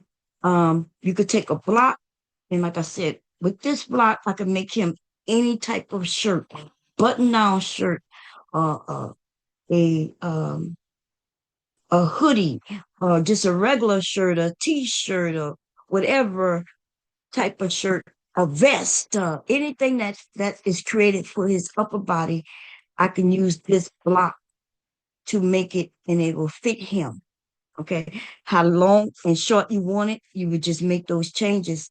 If I want it to be a block color, then I would piece it out so different pieces would be different pattern pieces, right? Because of the color of the fabric and different things like that. So this is a block. If you get somebody to make you a block to your numbers, then you won't have to do sway back adjustments, full bust adjustments, or this or that or that and this. You wouldn't have to do that because they have made you a block to your numbers, to your actual numbers. If you realize one side of your body is different than the other, then you will give them those numbers. You will give them whatever the numbers is on the right side of your body and the other. So I'm gonna give you an example of that for somebody like myself, right? Who I have so when we take the numbers come from our body, right? Where if I take my waist, I go around my waist to get the number. Now, think about this. Um, Somebody who got a larger belly, so that you if the front has all the weight, or the back, like myself, right? Where all the weight is in the back.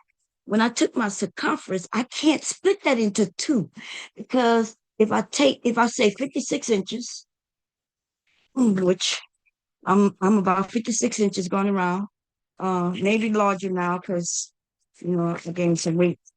But let's say, what is this? Oh, I'm not, I think that's my the family tree thing I was working on. Let me see. Let me show you. Because people don't, the ones who sew and they don't understand a few things. They wonder why everything is still, when they make adjustments, it doesn't work. Okay. Like I said, and I said it because I knew I was going to talk about it. When we doing this, when you do patterns, if you buy a pattern, they are only giving you one side of your body because they assume, right, that most of us can whatever's on the right side is going to be for the left side as well, right? So cool. Now the problem comes when we're dealing with those of us who are built where we more curvy, right? Now let's think about it. I take the circumference, uh, let's go with my chest. I don't know. Let's say my chest is a 42. I don't know. I'm just coming up with a number, right?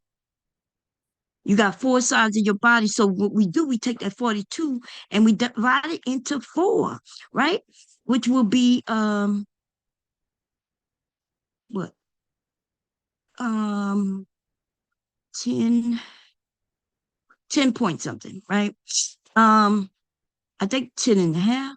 Two, no, it's 10 something, right? We just gonna make that 40. Let's make it 40. So we know it's 10. Okay. So 4 divided into uh 40 is 10. Now think about that. What we are saying based on how you do it like this, you were saying that on this side of my body is 10 on the front, on this side of my front is 10. And when we go to the back, we're saying that side of the body has 10 and that 10. So we evenly take that 40 and spread it out, right? But that doesn't make sense, right? Because if we're talking about our chest, most of that is where? in the front of your body. It's not in the back. The back is flat, right? So you go around, you say you got 40 inches going around your chest. You split that into four, and that's why people, the front will be tighter. The back, your lines on the side of your shirt be all to the front. Now, will the shirt fit you? Yes, it'll fit you. It just won't fit you well, right? How do you know when something fitting you well? Well, on pants or dresses, there's seams on the sides. If your seams that's supposed to be directly on the side of your body is falling to the front of your body or falling to the back of your body, then it looks bad, and people's eyes are drawn to it even though they may not realize it. Like, our eyes are drawn to certain things. You might look at somebody and say, I don't know why that don't look good on them, or that don't look right on them. You notice it without noticing what you're noticing. Okay. Um, so my issue comes when, because I have a big bottom in the back.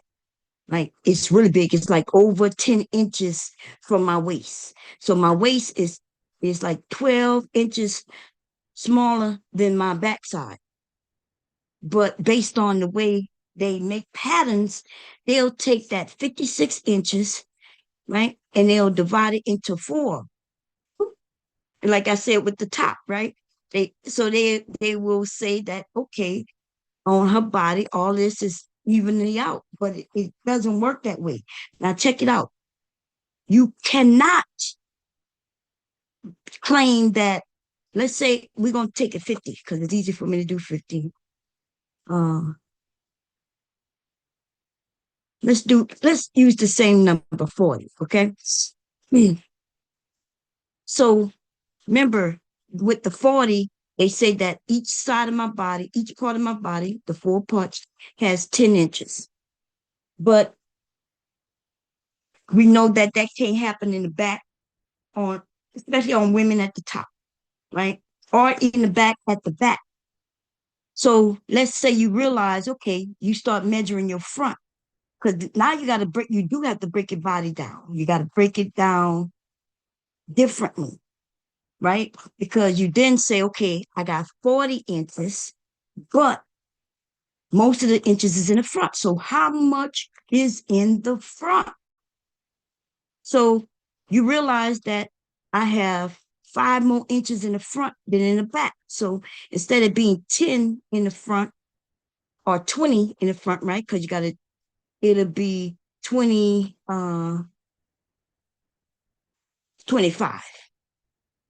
It'll be 25 in the front. You realize you have to take some inches and add them to the front. But if you add them from the front, then you know you got to subtract them from the back, right?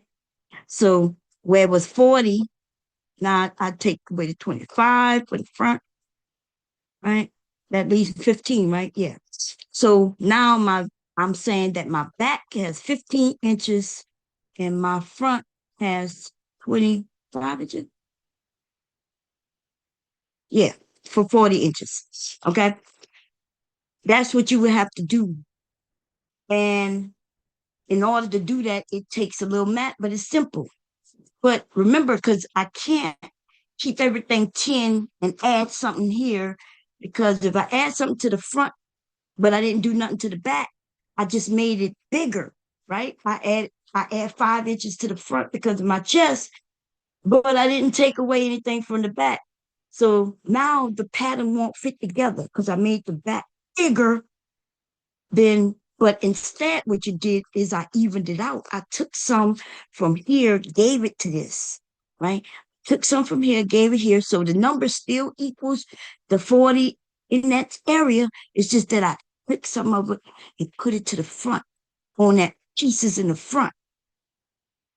And it all evens out and it makes those lines straight.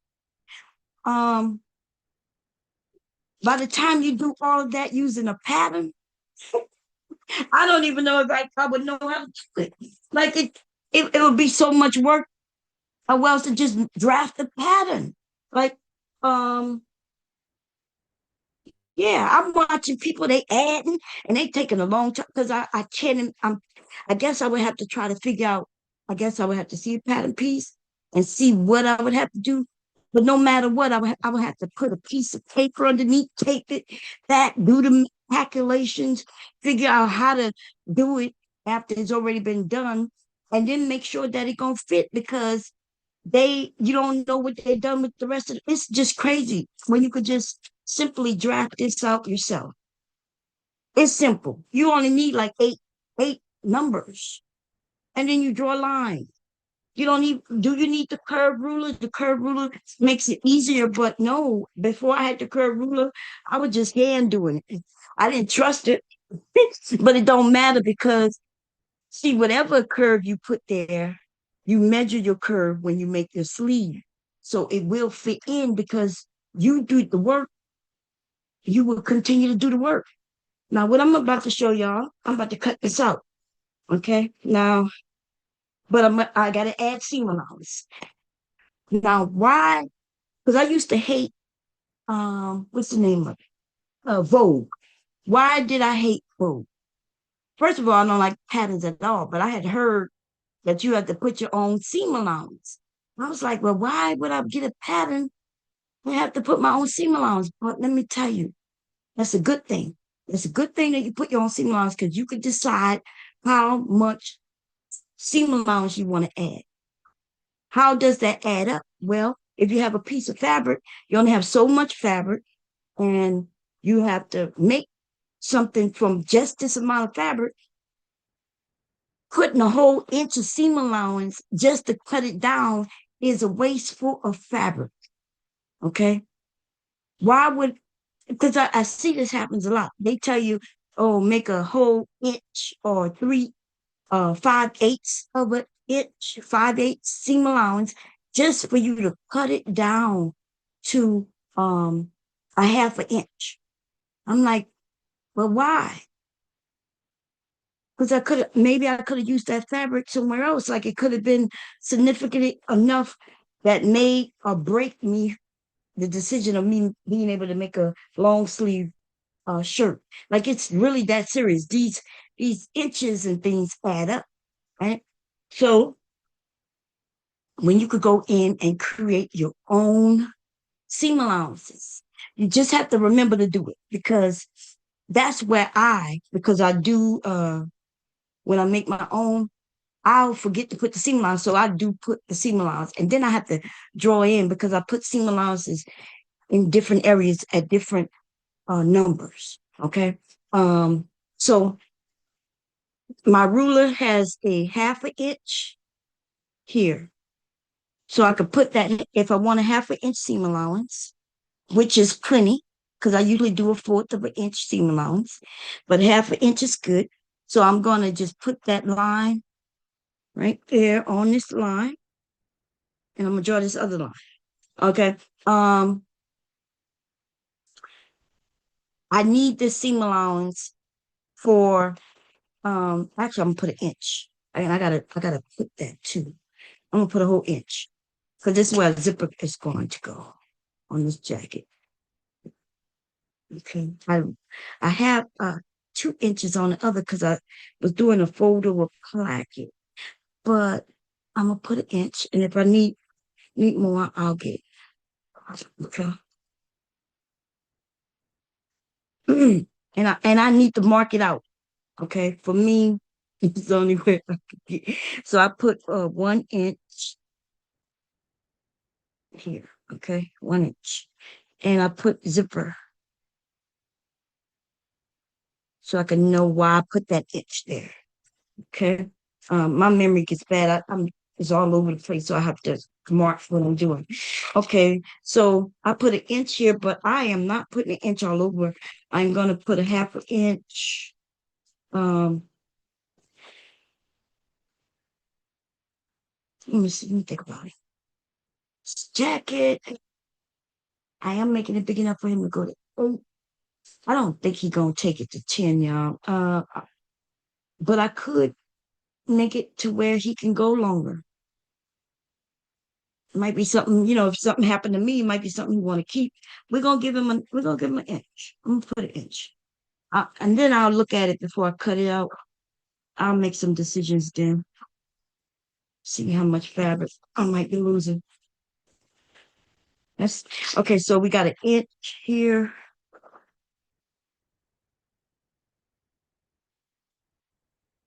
and this portion right here for the sleeve. I usually take it small, but I'm gonna do a half an inch. Okay. Oh, there's a hole. So how do I do my half an inch around? Is it a half an inch? And I put follow this all the way around. Put the little dots,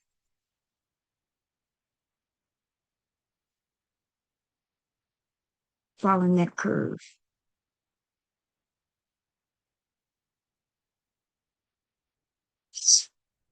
So I'm sneaking.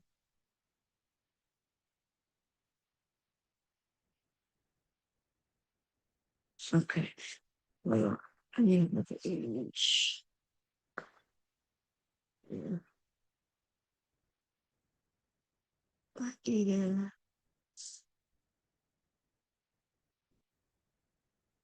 Yeah. Yeah. Okay, so I'm gonna be able to follow that. That'll be a half an inch. I'm gonna put one inch there. Uh, I'm gonna have a lining. I mean, okay, so the shoulder. I'm gonna do a half an inch at the shoulder as well.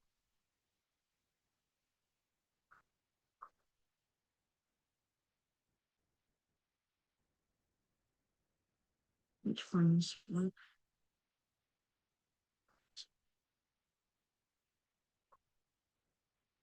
Okay,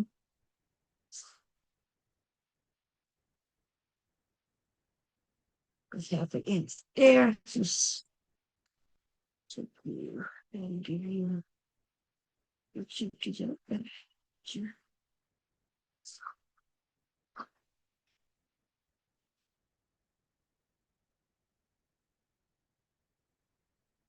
And then we're gonna give you a half around the neckline. Okay.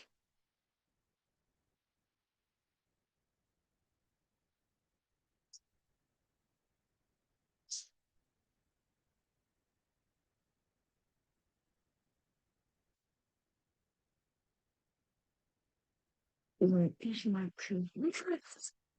Stitch.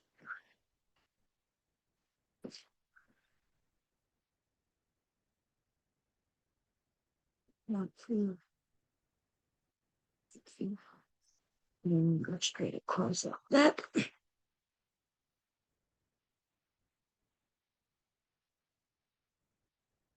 Use a half an inch. Then make sure follow the right one. And okay. And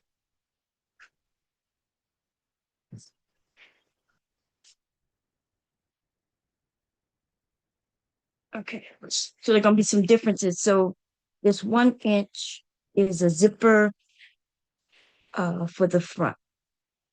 So the first thing I'm gonna do, I'm gonna cut this like I'm cutting the back, except for this portion. Make sure. Yeah. Okay. So zipper, zipper on both sides, zipper, neck, shoulder, knees and toes. Look like everything good. We're going cut the back.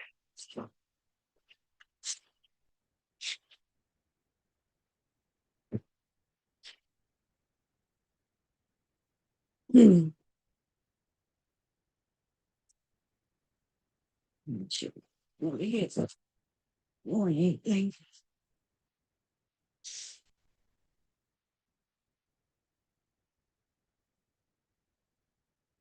Honestly, I should have pinned this down so the paper could move.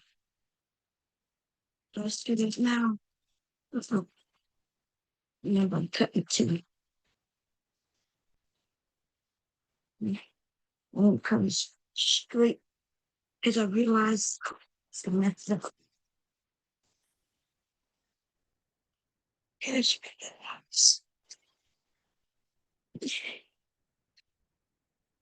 Oh, oh, it's a good thing because I do have to cut this different. That's what it. Uh, I need to measure that. Remember that.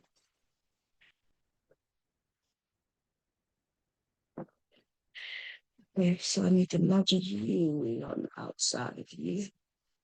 Just do you. That's the outside. That's good. That's good. Okay, here. Wait, is that half an inch? Oh, what's that half an inch? Yeah, it's half inch. Okay, let's do a half inch from you.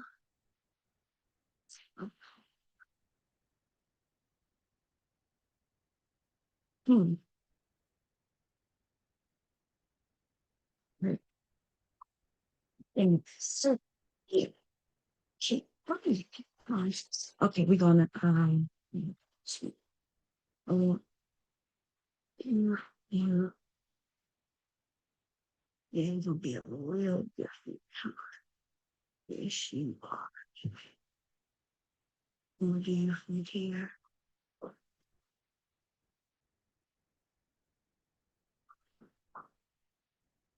Those are the things that's different. You're gonna go straight up. You're going in, you're staying out. You might need to measure your form out here.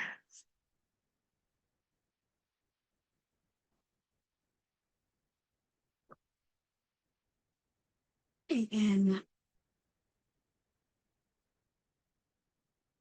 everything else should match. Okay, so half inch from you.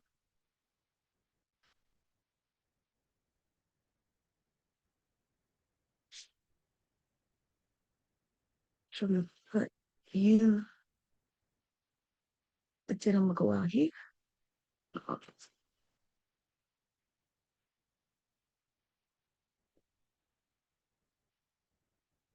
Mm,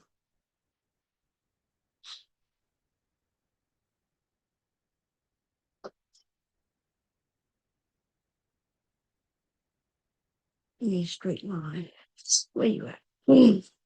Half inch.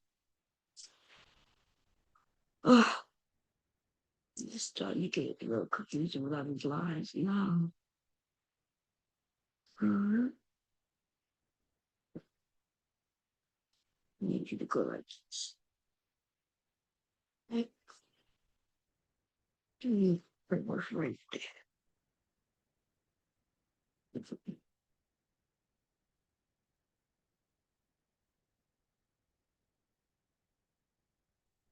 Let's see where it is.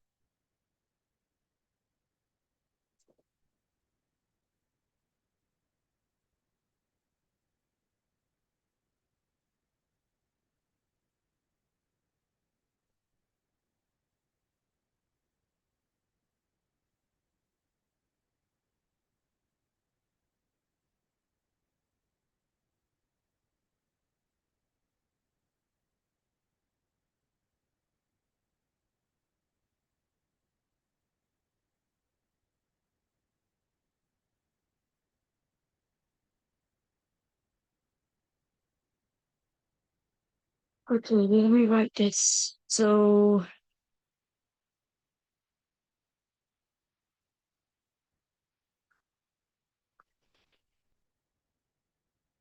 this is the back. So this is his jacket back piece.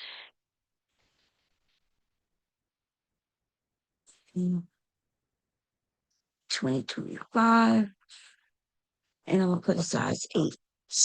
Okay.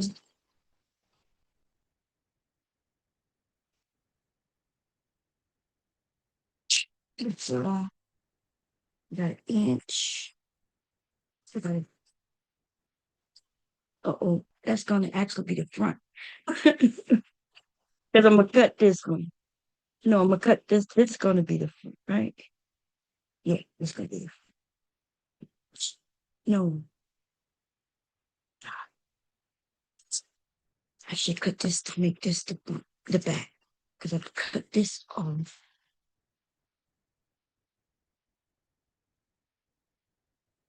I already cut that, right? And then I'm gonna make this the front piece. I would end up. Okay, which way is gonna be easier? Because I need to cut this off from the back.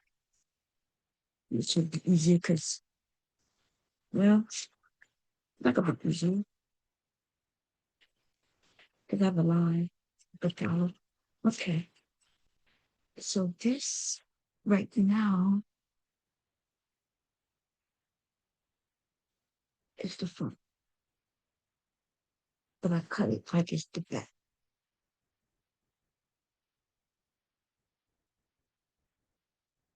Okay, cool. Next,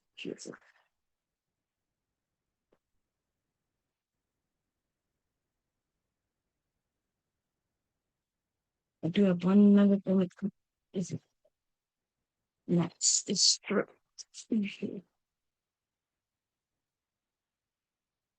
Give it just 1 inch.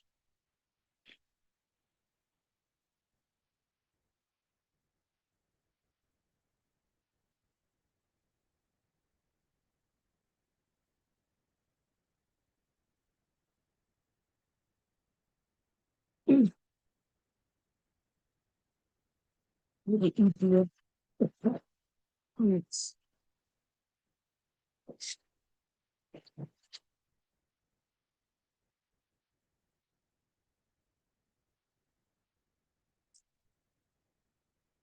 So that's the back piece.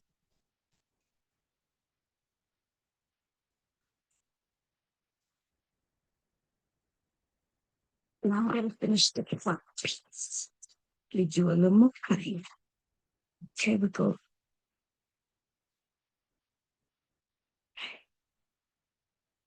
Cut you with the little skiver piece of this around the armhole. Not much at all. So this little piece right here came off the armhole for the front. Okay. I'm gonna show you on. Okay. So this little piece is the difference in the armhole from the back to the front. Okay, we go. Okay, and then it's the difference around the neck also. Okay. So, I'll cut you off.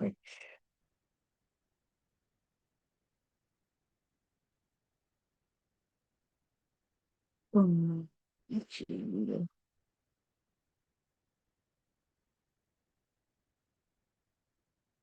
I don't think I measured yet. I did not.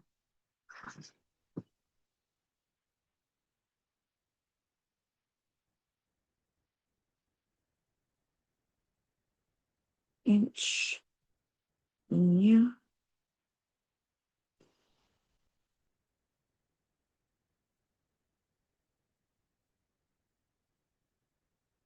Inch.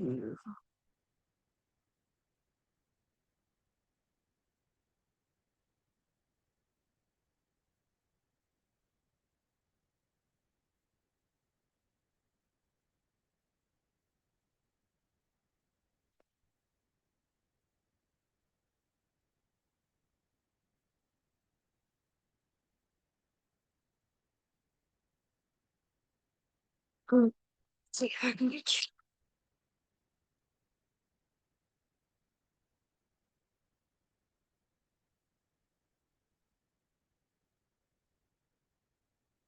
I'll just just draw you in.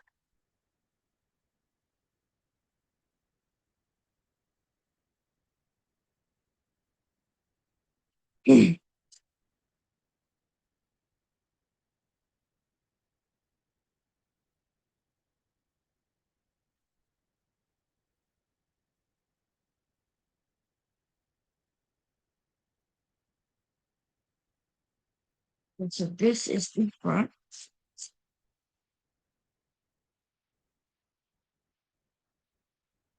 This is the back.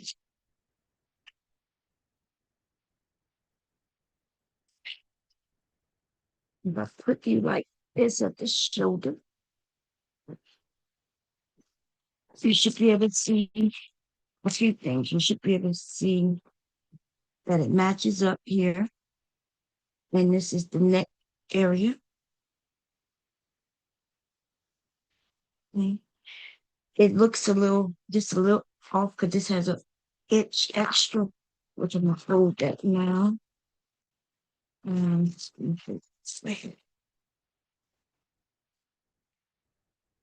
and that's for the zipper.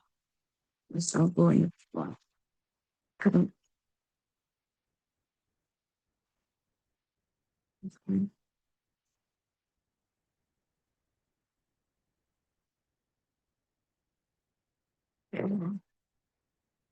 you're gonna put that there. This is the back piece, that's the front piece. This is the shoulder where it matches. This is the armhole area. Um, it look like a big area, but it's not. That's because when you have it matching up, it matches it perfectly at the bottom, and it should only have a little shear, and that's the back piece. And bam, that's this jacket for two main pieces.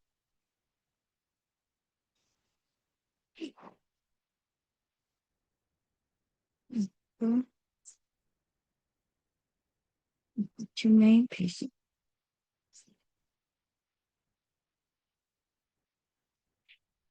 And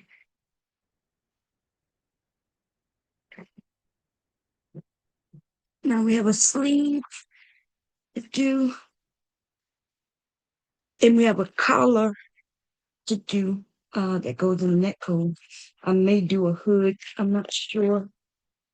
And I'm not sure if I'm gonna do cuffs. I don't think I'm gonna cuff it at all. But if I do, it'll be simple. Um,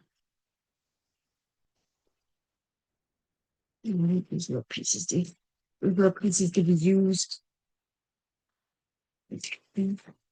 This is not a little piece, this is a big piece.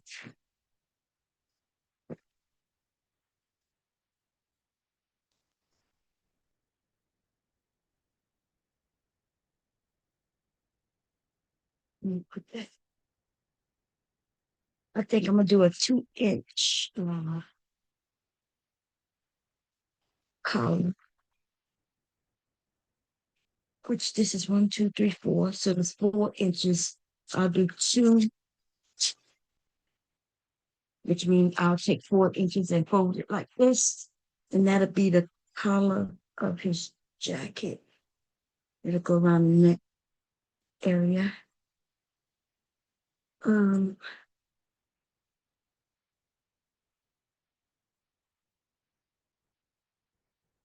I don't know if you can see it better in that because I didn't measure his neck, but I did a 3 to 6. It should be about 12. What I did a 3. Yes, I did it. What did I do on the, I want to do this. Let me see. boom, boom. Mm, we're gonna do better. We're gonna,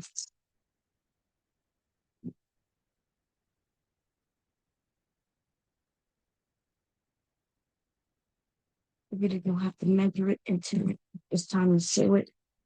But this is definitely 4 inches. And it's definitely only 12. So I need that. Pretty much portion of the jacket. I do have to buy a zipper. So I'm on that today. And that's it. Because I'm not gonna make a band around the waist and I'm not gonna make a band around the wrist. I'm gonna let it just be, straight. Um, let me think. So I just need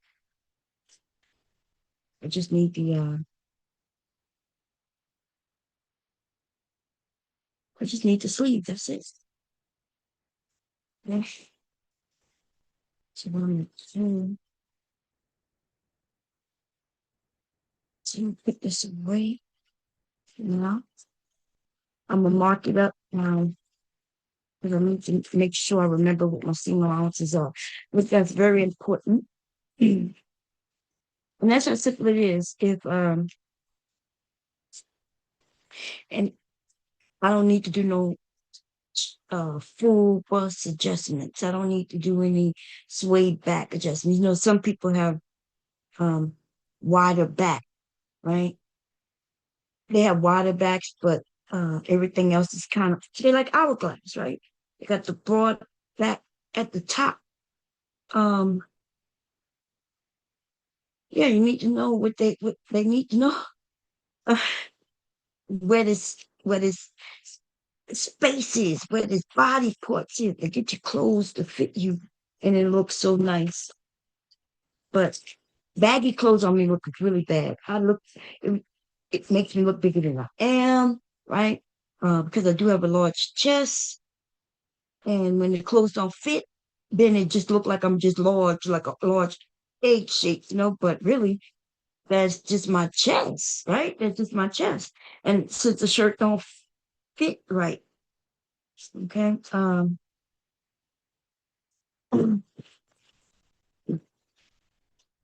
Anyway, I hope y'all enjoyed that. Okay. Now I may come back, but um I think I've been up all night. Can't remember. I am gonna cut this fabric, um, but I don't think I'm gonna start on it until I get the zipper. I need a separating zipper, and I guess I need to see how long I need it to be. And I may end up putting a hood on, but I think if I do put a hood on, I'm gonna make it um well, I don't know. I can make it to where it's detachable. I can also make this into a vest slash jacket by being able to make the sleeve attachable or unattachable, right? Where you could or detachable by adding some where you clip them on. And I think he'll like this if it was a puffer vest.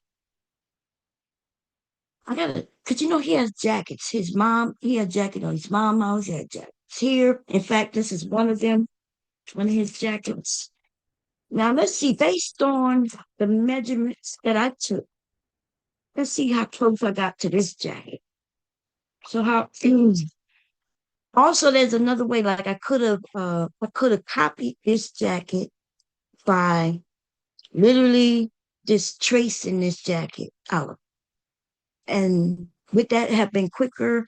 Um, I don't know. I think the only reason this took long because I was talking through it and stuff like that. But the reason why I didn't copy this jacket is because I want this jacket to be up to a size 8. This jacket is a 6'7", and I want him to be able to wear this until he's at least 8 years old. Okay. So if I would have copied this jacket, it would have been a 6'7".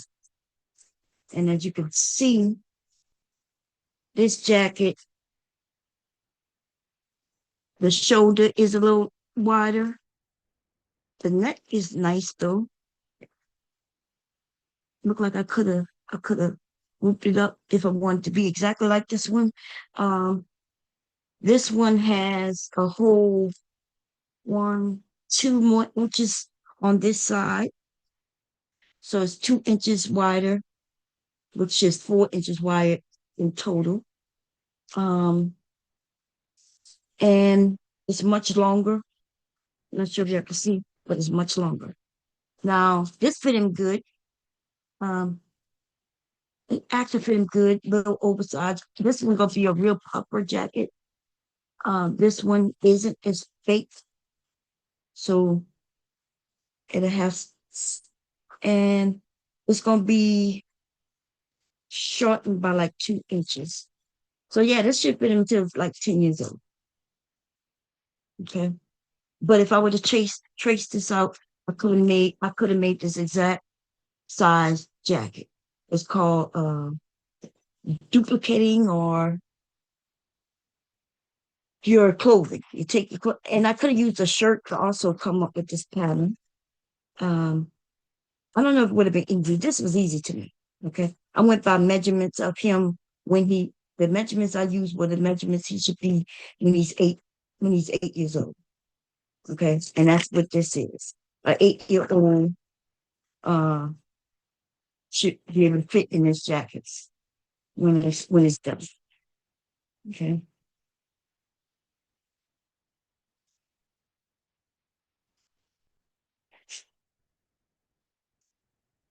And this, yeah, that's cute. But this is not a puppet jacket. I thought like they have stuffing in it, and there's no stuffing in here. It is soft here, just like that fabric is. This don't even look like this to keep him warm, to be honest. Like this is like this is like a wow. I wouldn't consider this a warm jacket. My son must have bought this off of Amazon. Man, I don't know what the hell. Like when I was a kid, our coats, our jackets was thick. It kept us warm. And I wasn't even living up here where it snows. Okay.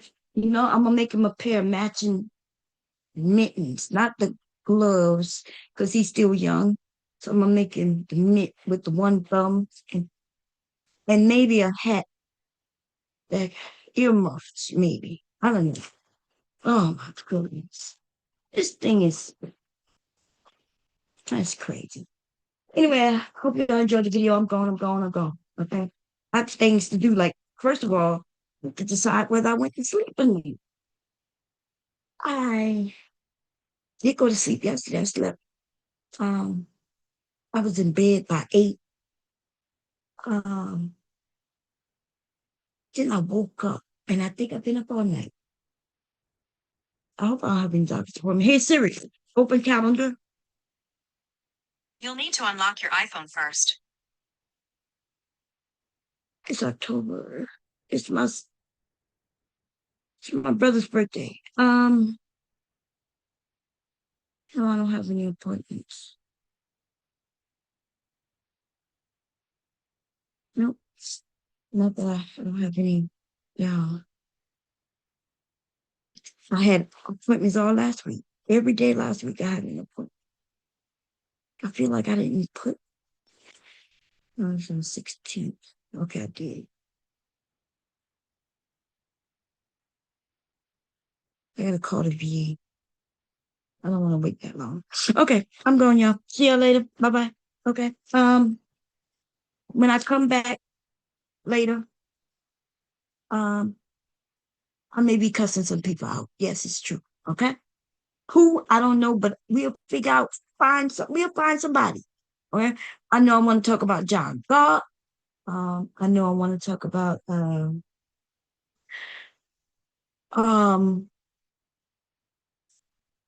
Danini and her husband, soon to be ex, not knowing if she divorced or not. Man, that shit right there, baby. You can't come back to the internet and act like you innocent, bitch. You can't, not after what you done done. So, okay. So we're gonna have to remind everybody. I'm gonna be like, hey, everybody, oh, everybody,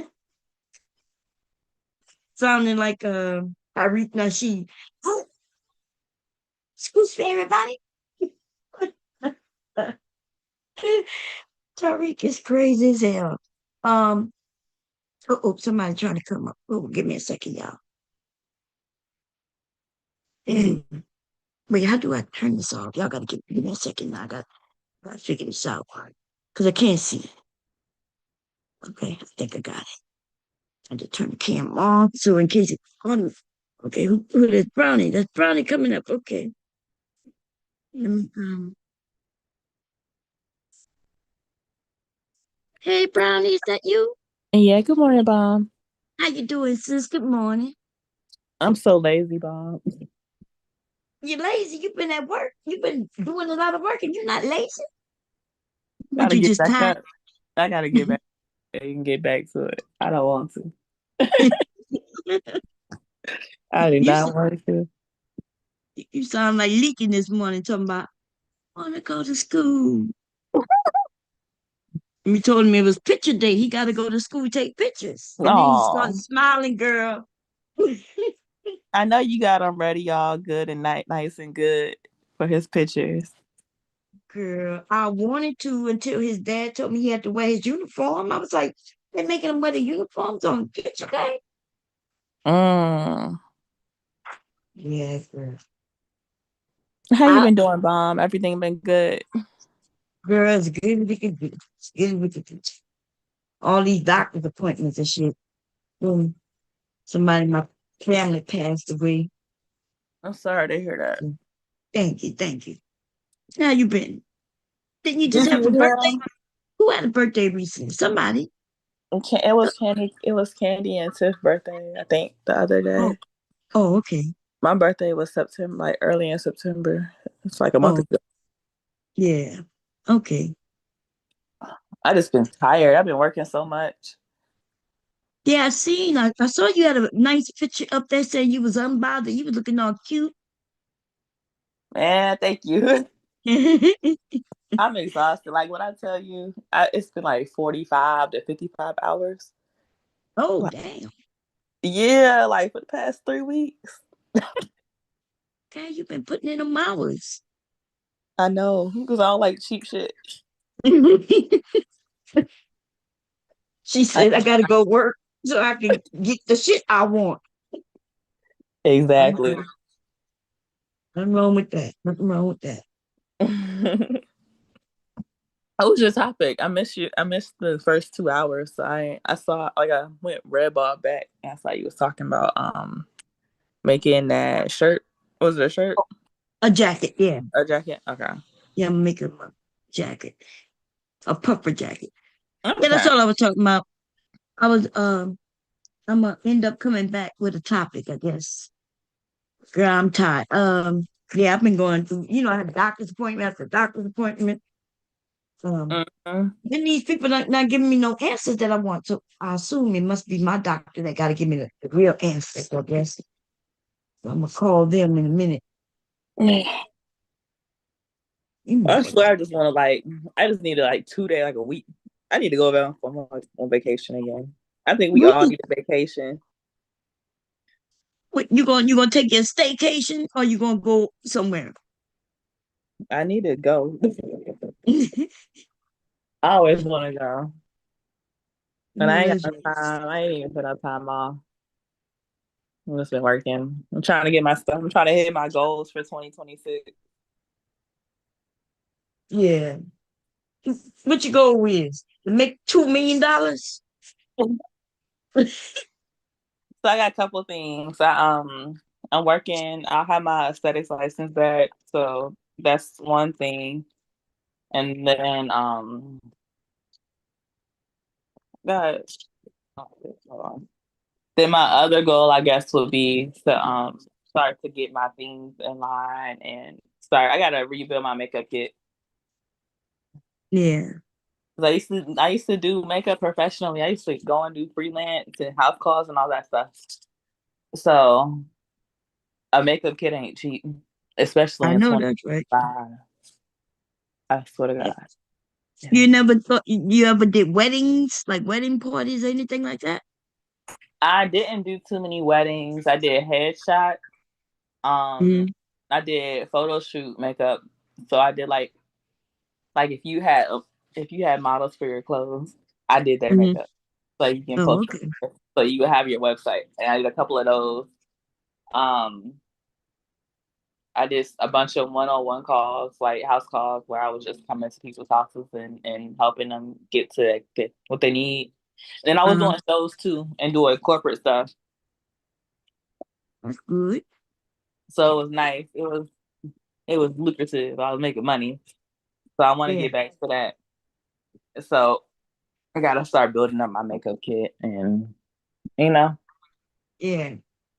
That way you can work on your own terms.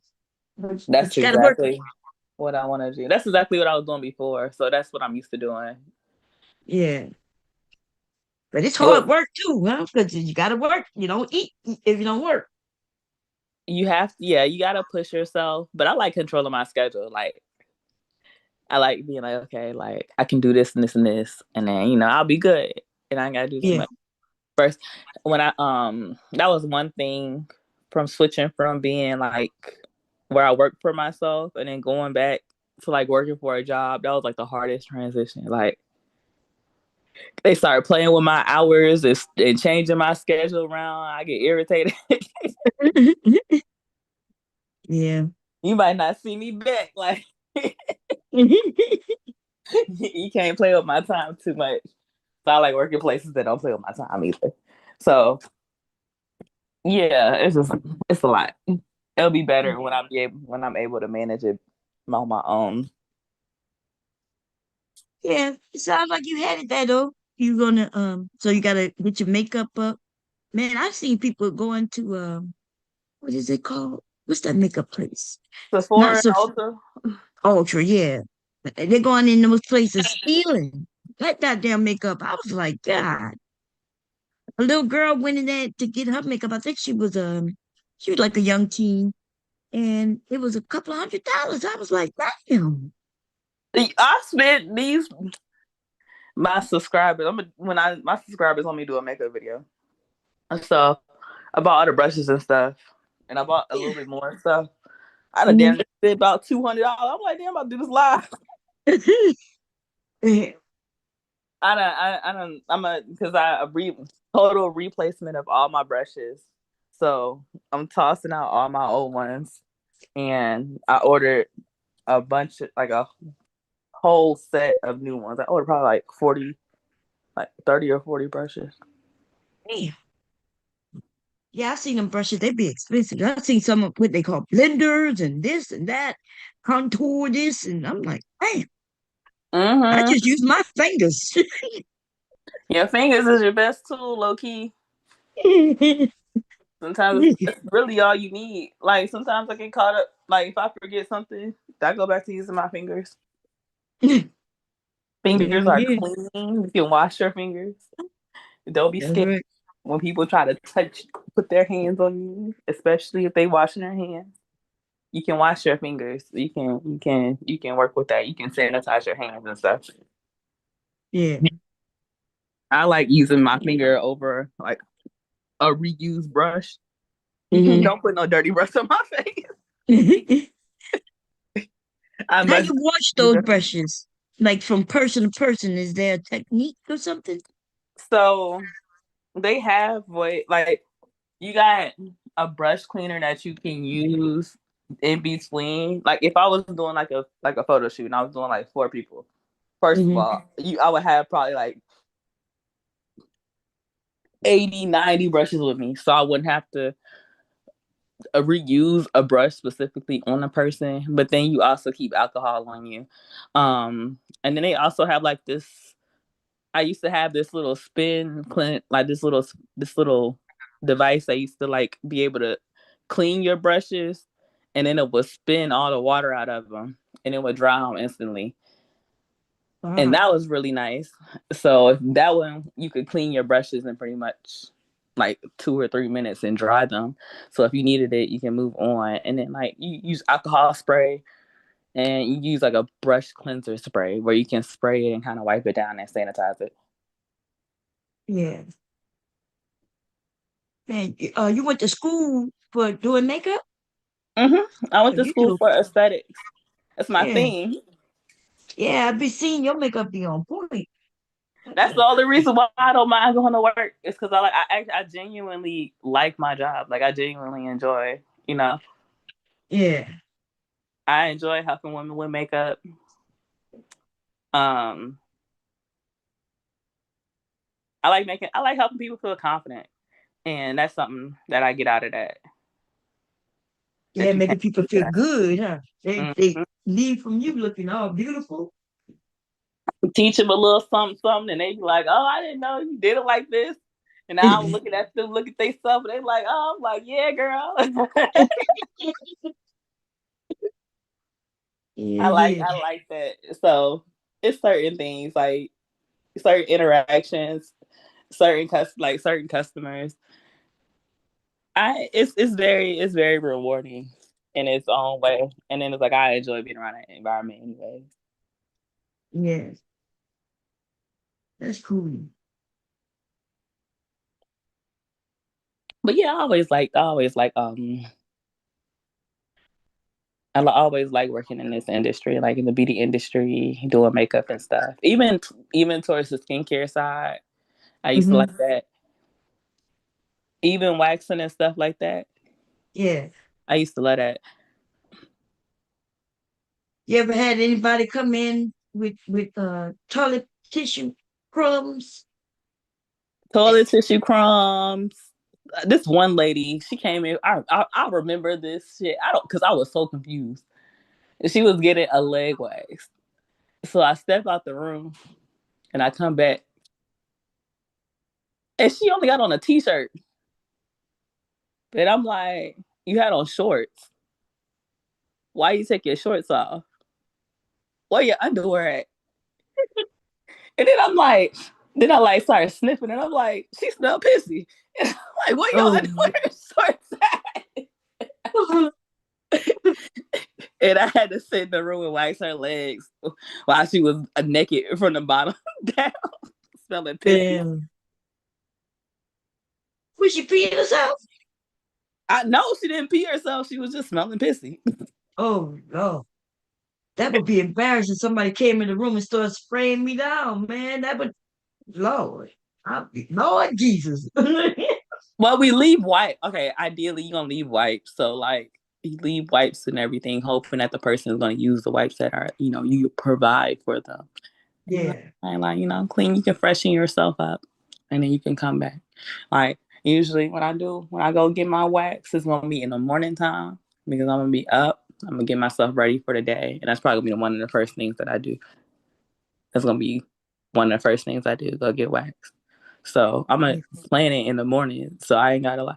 When people be coming in there all types of ways after the gym, when they be smelling all extra funky, like on a cycle, all of that, it'd be a Yeah. lot. Yeah, I saw a I commercial on YouTube where they said they didn't care when you come, just come in on your cycle and everything. I was like, damn. it'd be like that. You work like it'd be like that. You on your cycle, put a tampon in, let's go. Like the only thing that I wasn't that I never did that was like super like I never worked with like men doing like man Brazilians and stuff like that. And that's a whole nother ballpark. Man, That's a whole nother ballpark. Those stories that those women be having be crazy. dang, It, men be coming in there and be creeps and be getting off and finishing while they in a room with the girl. Look, damn.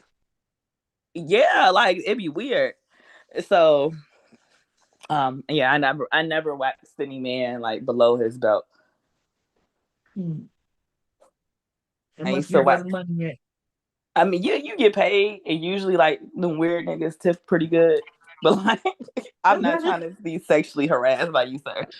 I know that's right. I don't want to be stuck in a room in a room with a man with his pants off and he looking at me and I'm not looking at him. I'm cool. He like I, it because he like that pain. getting waxed. Isn't it painful when you're not used to it, I guess? It's pain that comes along with it, but then you also get like, you alone in a room with a girl, and like, maybe she's attractive, like, and dudes be weird, guys be weird. Yeah. So at the place that I was working at, my boss, she did them, and she would teach us if we wanted to learn, but she never made it like mandatory that we had to like learn how to wax a man. They get their bones and everything waxed down Yeah. Now, hold on, because now I'm bringing back memories now. there. I did. Okay, some dudes come in and get their booty waxed, and I have waxed man crack. Damn. Yeah, and that was the sight to see. The gay dudes would come in there and get their booty waxed. Mhm. I had to wax their butt and they crack. I had to delete that from my memory. You just brought that back.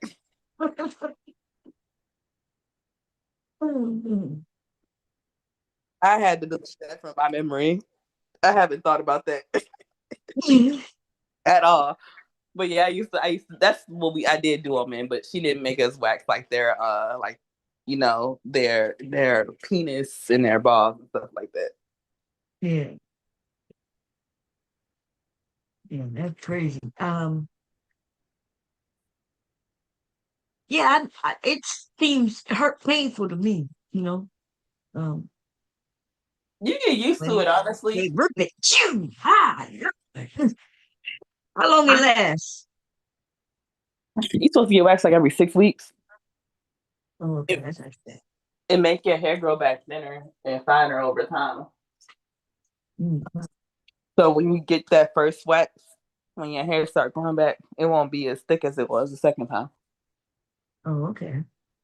And like I've seen people like their progress throughout the years, and Mhm. over the years it changed a lot.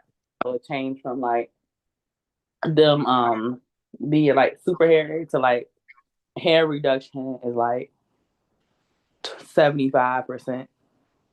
Oh, okay. Yeah. So it worked, but you got to stick to it. And if you don't, that first time you go back, it's gonna hurt. And it always hurt when you don't stick to it. But that second Mhm. time is easier. Do y'all shave them first and then wax, or if they got long hair, you just rip it off? You trim it. Oh, okay.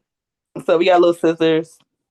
I got scissors and barbicide and all of that stuff. So you trim them to an appropriate length, because if it's too long, it will hurt. And then you go in and you just you do what you gotta do. Yeah. Okay. It's not that bad. Yeah. It just be in and out, in and out. Mhm. I be telling men I be seeing more pussy than them. That's right. Some of these men ain't never seen us. Not at all. Not at all. Not at all. But yeah, I'm getting to it. It's nothing. I wanna open up a wax business though. I wanna open up like a whole little beauty bar for real. Yeah, that'd be cool. Beauty gonna always be a thing, People gonna be always want to be beautiful. Women are always gonna want to be beautiful, and I be trying to explain to me. I'm like, when the economy gets worse, women are gonna want to look more beautiful Yeah. because now we're gonna need some of your money. So women gonna need to look. No, like in makeup set, you can look at the trends in you can look up recession trends based on makeup. Like based on cosmetics and all of that stuff. When the increase of lipstick Hmm. buying and the when you are in an area that's like where lips are a big thing, that's a recession indicator. Oh, dang. Mm. lip products are a recession indicator. Lipstick sales, when lipstick sales go up, that's a recession indicator. Damn. With waxing, they noticed how European Wax Center got started. They had a business during a recession, and they noticed that waxing was the most popular thing. Was their most popular services through the recession. So they opened up a wax only business. Come and get your wax on. Yeah, you gotta maintain. You gotta maintain. If you gonna be out here, you gonna be getting it, and there ain't no money out here. You gonna have to look cute and maintain. That's a fact. Beauty is a survival mechanism. I do some, but when the HIV rates is spreading, I'm scared. Now that's a whole nother story. HIV rates are scary. Like overseas, they rising. They said, I think I reposted a video, and it said it was like almost 1 million people in the Philippines with HIV. It's blowing up over in Houston and Atlanta. Look, I ain't trying to do none of that. I know that's right. I'm not trying to do none of that. But they said it's blowing up. But I can't believe it because these people don't be wanting to wear no protection nowadays. Yeah. I don't know when that started. I'm like, damn. And to have HIV coming back is insane. I seen this guy with these bumps all over his face. I was like, damn. Mm-hmm. HIV is that? Yeah. It make whatever you got. So you probably had herpes, but it make your immune system weak. So those things take over more strong. So if you got herpes and you usually get one cold sore, you get HIV and it trigger you to have a bunch of cold sores. Yeah. His whole face was fucking like he had chicken pox. That shit was so bad. Little white pus bumps. Yeah, then it turned white, yup. Yeah, no. I don't want no parts of none of that. I don't want no parts of none of that. I'd rather just look cute and men be nice to me and I go about my way.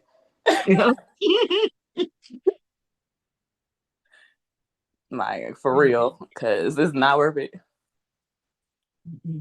These like, people out here trifling. And they'll have it and they won't say nothing to you about it. And they'll say it's not no big deal because they take the little PrEP pills.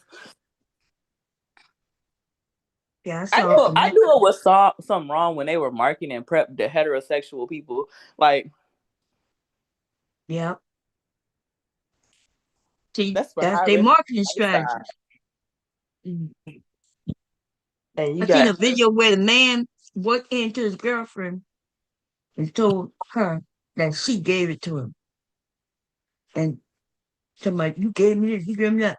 So she said, let me see his prescription. And she said he was on his second script, which means he already knew he had it. They're trying to blame her, but he the one who gave it to her. If she got it, she wasn't sure if she had it. He was telling her she needs to go get tested. But you know how when you get a refill, when you get your bottles, it tells you what number refill you are. 2 of 3. And he was already on his second refill, claiming that he had just found out and just got that medicine. She was like, no, this says it's a refill. She said, just is your second refill. He was like, no, I just found out. Trifling people. I said, you gotta stop playing with people. You need to stop playing with these trifling people. Yeah. That's why I don't believe in cheating and stuff. And men still be trying to promote that shit. Like, fuck no. Because if you cheat on me, I'm going to take it as a fucking threat. And you be playing with my health. And I'm going to have to fight you. And you think I'm fighting you over a chick. And I'm fighting you because you was playing with my health. Like, let's not do that. Yeah. I'm not gonna fight you because of no woman, but I'll fight you if you playing with my health. Mhm. If I feel like you threatening my safety, yeah. Yeah, yeah. But a lot of women they look over all of that and they look over the cheating and all the back and forth, and then they know the person trifling.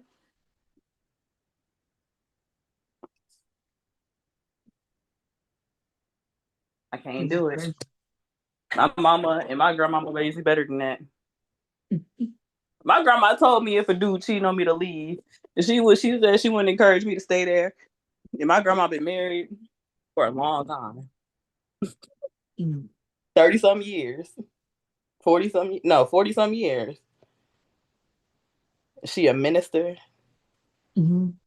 and she ain't raised us to condone that and to be okay with that. To say you got a man. No, that's right.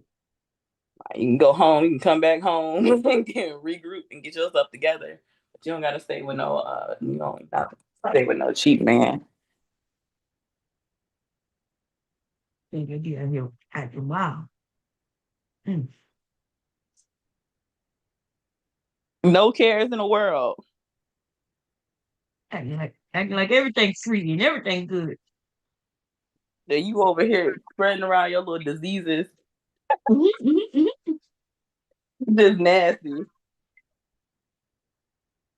Yeah, I can't do it. I cannot. I need more. And I was on Ashton Hannah the other day and they talking about, yeah, if she don't give it up in a couple weeks. And I'm like, nigga, all it takes is a couple weeks. Mhm. And you going and you outside. Okay.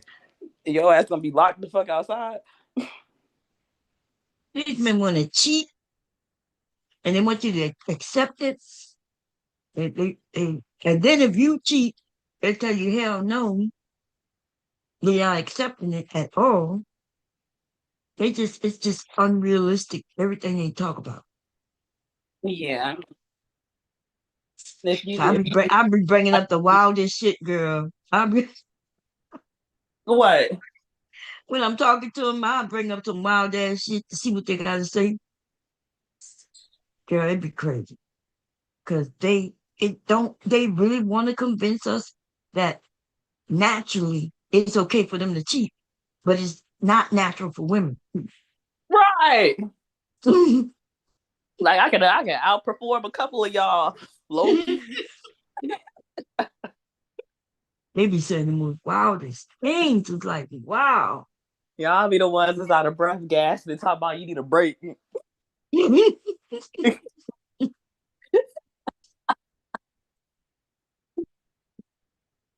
And then when I go on, because I'll make up anything, tell them I'll be like, yeah, I was a sex addict, right? Because they'll say some shit like men are naturally more. I'm like, no, we women are the ones who could keep going and going and going, right? Because all we got to do is really lay there. But so the man got to get it back up. He might need some sandwiches. He might not be able to get it up for a whole week after, second, third time. But they Mm-hmm. will swear up and down that men are meant to be doing what they're doing. And it's not true. It's not at all. They're the ones who spread the disease and they easily able to spread it because they may not even know that they got it. It may take a woman, when she catches, she realizes, oh, I got to go to the doctor, something wrong. But them men, That's they how they might get know a it. lot of times when they get a call after the woman has caught something from him and Yes, she's calling him back to work and then he goes to the doctor. that's right. And that's how a lot of them get their medicine. If they married, they'll give the woman his medicine. If they're not married, he may never know because if she don't call him to let him know, he's just gonna keep spreading and spreading. His thing might Are hurt you when it peak, but then it stops and he just be keep going. He keep going. mm-hmm. Like Remember? that's why they test women to see if they got anything when they pregnant. The first thing Mhm. they do is an STD test. They don't care if you married. They don't care about none of that. because if women be popping up with stuff, you be like, oh, like you've been in this monogamous marriage and you Yep. pregnant, And you but got a you got disease. you got chlamydia, That's some crazy shit. and it's just sitting there, and you wondering, you trying to figure out what's wrong with you. And you know, us women, we can have a bunch of stuff that's wrong with us that's not STD related. Right. And you trying to figure out what's wrong with you, and you realize that you got chlamydia. But because you trusted this dude you've been with for years. Now Mm. he creeping. Girl, I Or kill because somebody y'all for that. both crazy. You know, I had a friend. I never had no STD, thank God. But I had a friend, and when we were young, she was with this dude. He was cheating on her, and she was cheating on him. I knew she was cheating on him because she used to take me as her extra date girl for the dudes that she was cheating on friend, and I would have to go on a date and play along. So she got me around these men, and she doing her thing. And even though I was being around them, I wasn't doing all of that. Like, I'm not about to sit over here and kick it with you, and you think you about to get some coochie out of me, and I don't even know you. I'll fall asleep, and you gonna be mad. You gonna be mad that I'm asleep. I'm not about to be sitting here giving you coochie just because she done dragged me along on this fucking ride. I'm just here. I'm here for support. So it was one time when she was telling me how she was having issues, and I was like, dang. So then she yeah. So then a week or two later, she's like, I went to the doctor. She was like, yeah, she had an STD. She don't know where she got the STD from. She had to call her boyfriend, and tell him he don't know where he could have got it from. He don't know if he could have got it from her and her dude on her side guy, or if she got it from him and his side shit. Mm. I'm like, y'all all just spreading it around, like y'all all just spreading it around with each other, and I'm looking like, ugh. Yeah. That's what they used to tell us. When you sleep with somebody, you sleep with everybody they sleep with. Mm-hmm. Because you never know who gave it to whom. And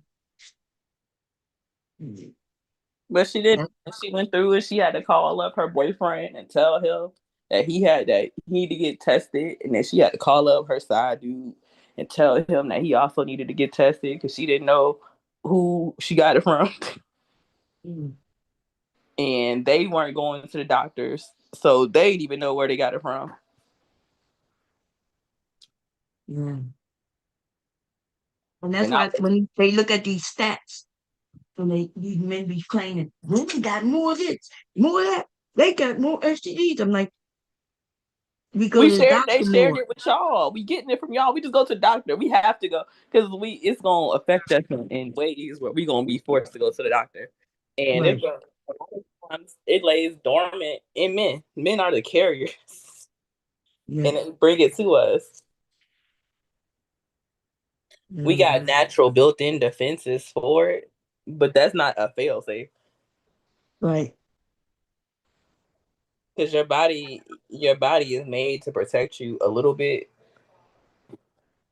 which is why it's higher risk for like same-sex couples and things like that, because they don't have that same protection.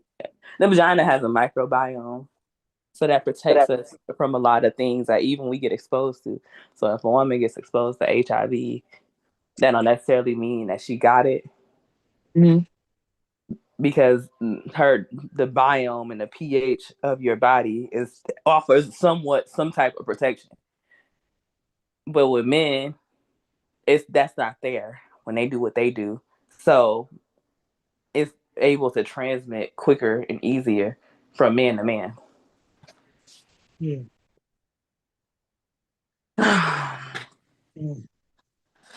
And the people be out here normalizing it. They be normalizing STDs. I was over in another sector, and they was like, everybody had an STD. I'm like, don't say everybody. Look, Please don't say everybody, because I never. My mama raised me better than that. I can be proud to say that I've been STD free my entire life, and that's never been something that I wanted to, aim for. Yeah. I don't want to aim for I don't want to aim for all of that. When they start doing their TikToks, and they talk about it, normalizing it, Mm. and with that medicine, like you said, that prep and things, when they started, telling people non-detectable. Like, yeah, you gotta keep taking that medicine to be non-detectable. For the rest of your life. Yeah.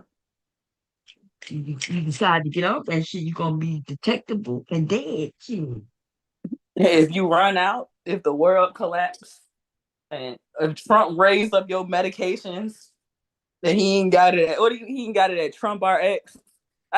Because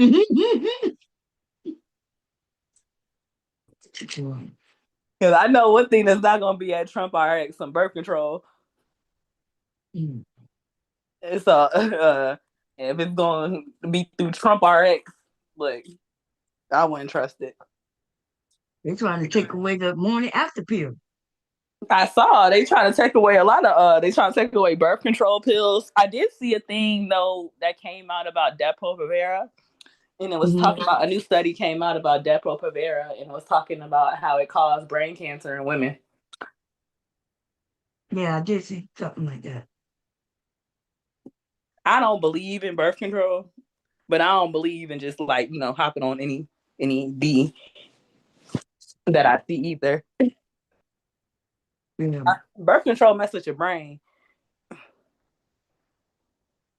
It makes Yeah. you it makes you attracted to different types of men. Mm. I think that's what like what's wrong with a lot of women is that like apparently when a woman's on birth control, she's more attracted to a quote unquote more effeminate male. Oh, really? And then when she get off the birth control, she is disgusted by that same man and not attracted to him. And she don't know why. But it's because your hormones were changed while you were so you didn't necessarily know what you were going for. And you thought that was attractive until you got back to your regular brain when you got off birth control. And then this man started aggravating you. And you like, why is he like this? But he's always been like that. The only thing changes your brain off of birth control, the hormones. It sounds like it could be true too. Because our hormones mess us up. Mm-hmm. Our hormones change a lot about us as women. Mm-hmm. Like literally everything.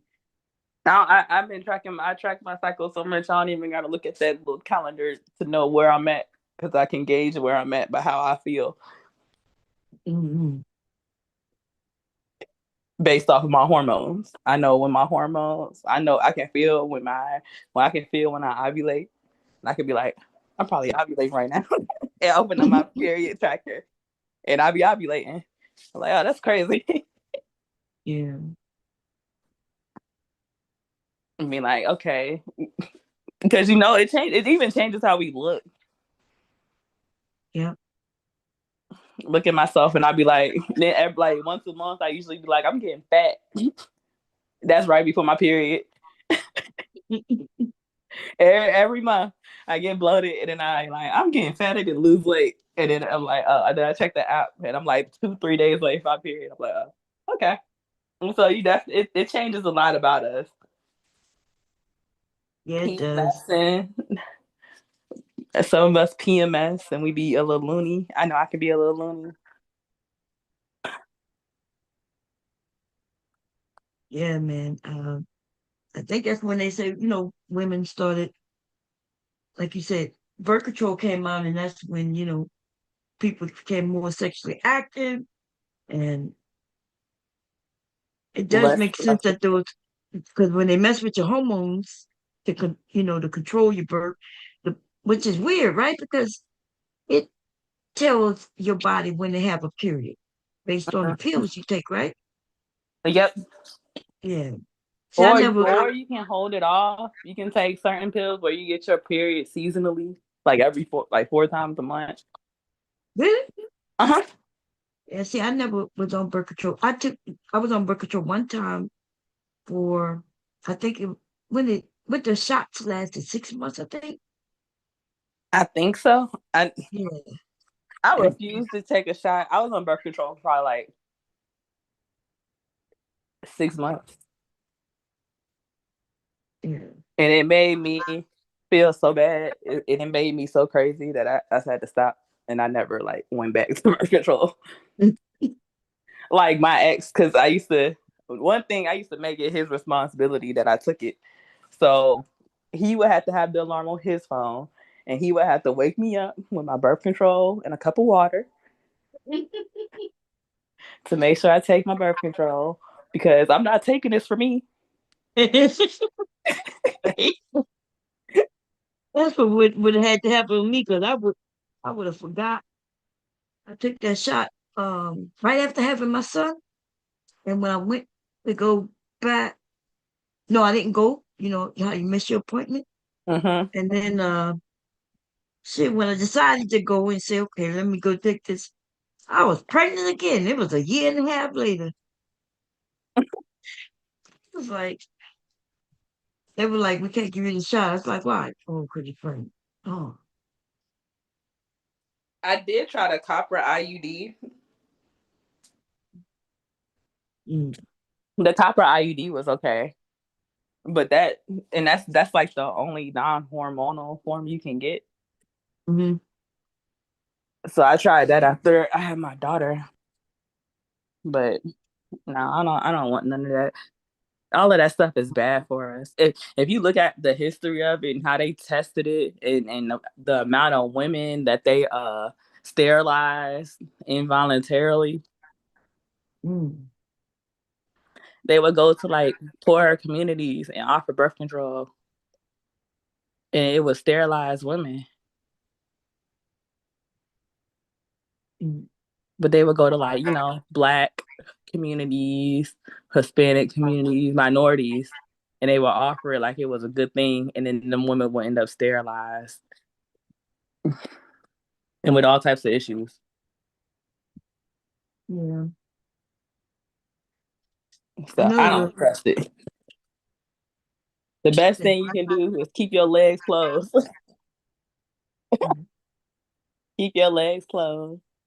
yeah. When they were sterilizing the women, that was a long time ago. And they were doing it to white women too, wealthy white women.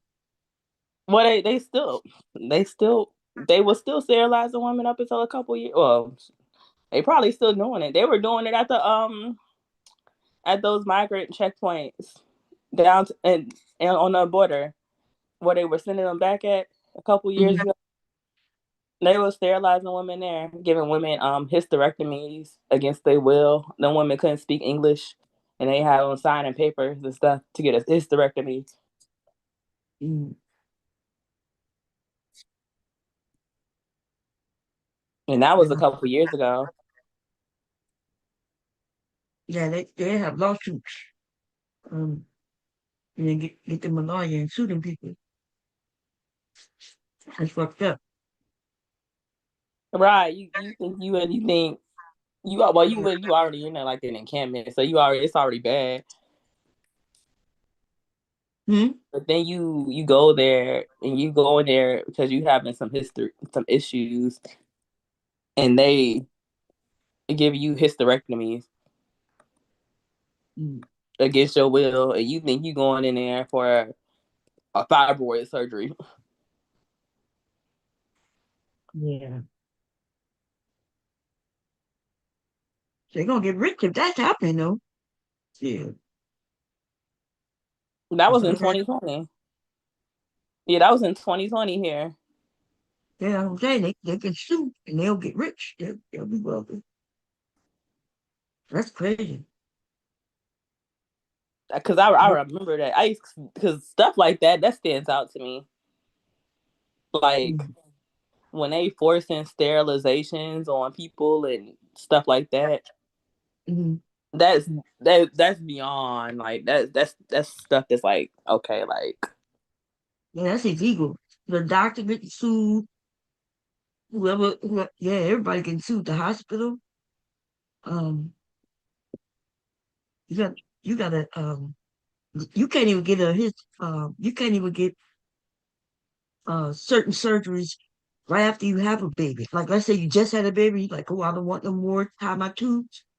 They won't they can't legally tie your tubes right after you have a baby unless you decided it beforehand. You have to have really? signed papers and everything. Yeah. I didn't Like, know that. yeah, because you could sue the hell out of them, you know? Right after you have a baby, you might be in distress. You like, yeah, I'm done, not doing this no more. And you sign the paper and they'll tie your tubes. And then you could come back to your No, senses I and sue heard the shit about out some of them. young people for young women when if they're young and childish, the doctor will Mhm. refuse to give them tie their That's right. tubes.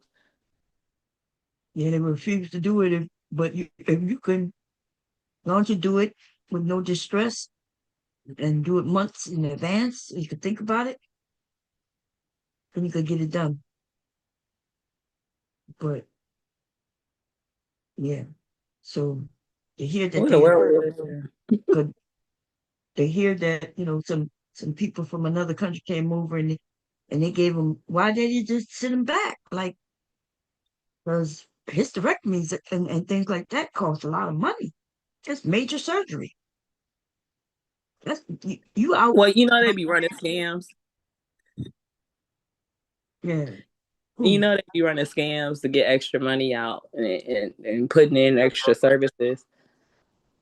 And then a part of that, like, was they stealing was they stealing those stem cells and stuff out of their womb? It's a lot of things like that too. I don't know if there's a lot of those type of things, but No, they like got. no, it's a lot of important things like that are important to science Mhm. in the womb. Yeah, but they could pay. They could pay. There'd be a lot of women who would donate and their time for science, or they get paid.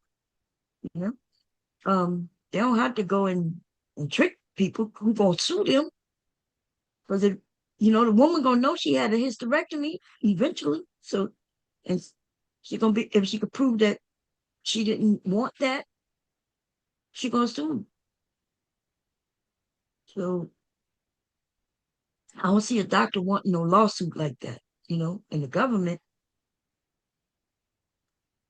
oh, I don't know. The government definitely don't want no lawsuit like that. That's bad publicity, and that's humane. That's crimes against humanity. Other countries have been It is. yeah, that's fucked up.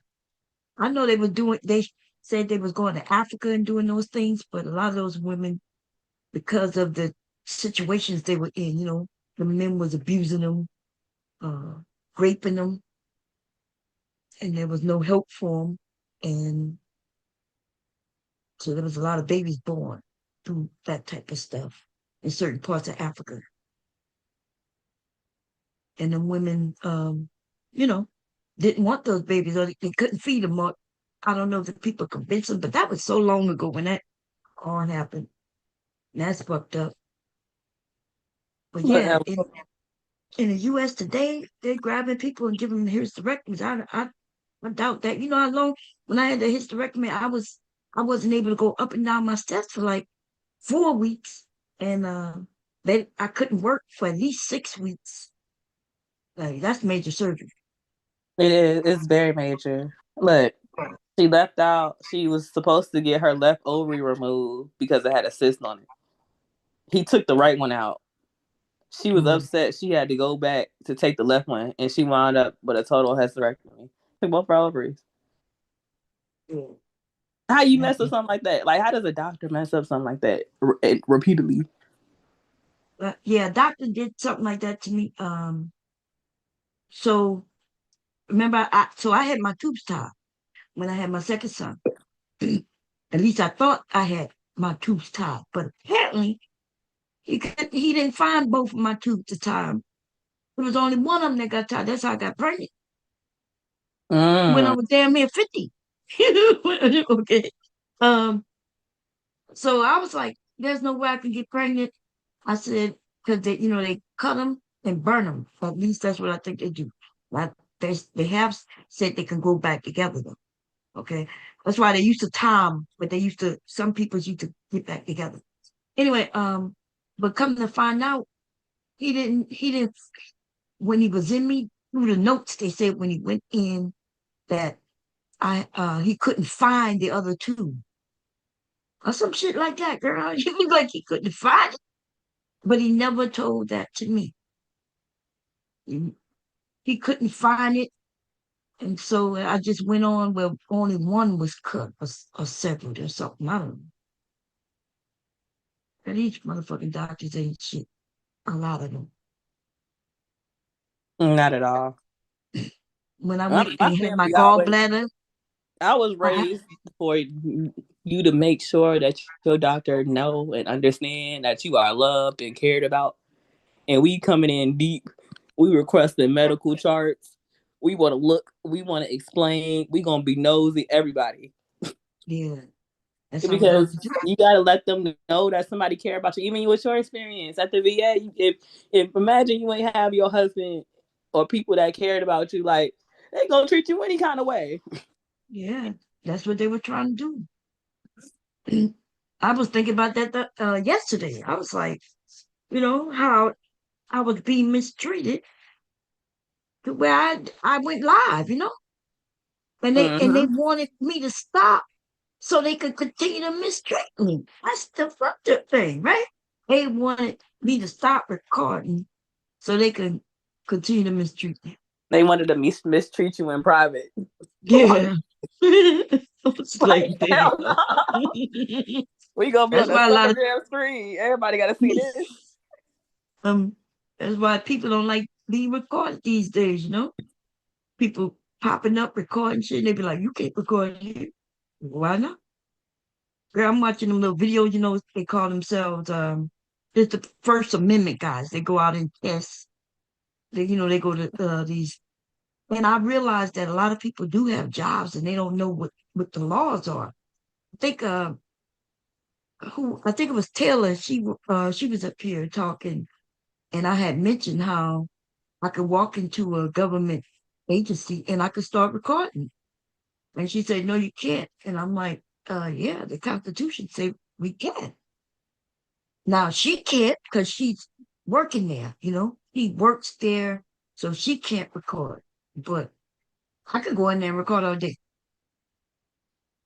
Yeah. And but I remember when Brownsville, when he first started coming over, he was talking about him being a police officer, and I was telling him what he can't and can't do, and he was like, "Yes, you can." I was like, "No." People pushing the boundaries because of the Constitution, and some of these states and cities and places are putting laws in place that's illegal. You know, um, And so somebody got to go and break the law, get in trouble, then they got to sue, and then they take it up to the federal court, and that's how it gets removed. Other than that, it'll never get removed, and it'll become a law that's been there for years. Mm-hmm. And some laws be petty. Some laws you could tell they were just personal. Hell yeah. You see, whether you can't have what it is, one of those things that I've been knowing since my dad used to have in the car. The little green little insets in the car. What they call them things? The air freshener. Air freshener. They got places that says you can have them hanging up. Like, what? Illinois, one of them places. That's crazy. They say it's obstructing your view. You gonna That get thing ain't distracted never, looking at the air freshener and crash.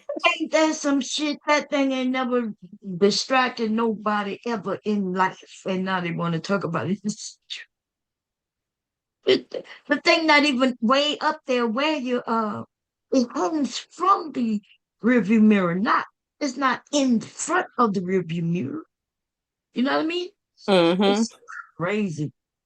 And then And I it's just like saw, you won't even get in trouble for the thing is too how police be so inconsistent.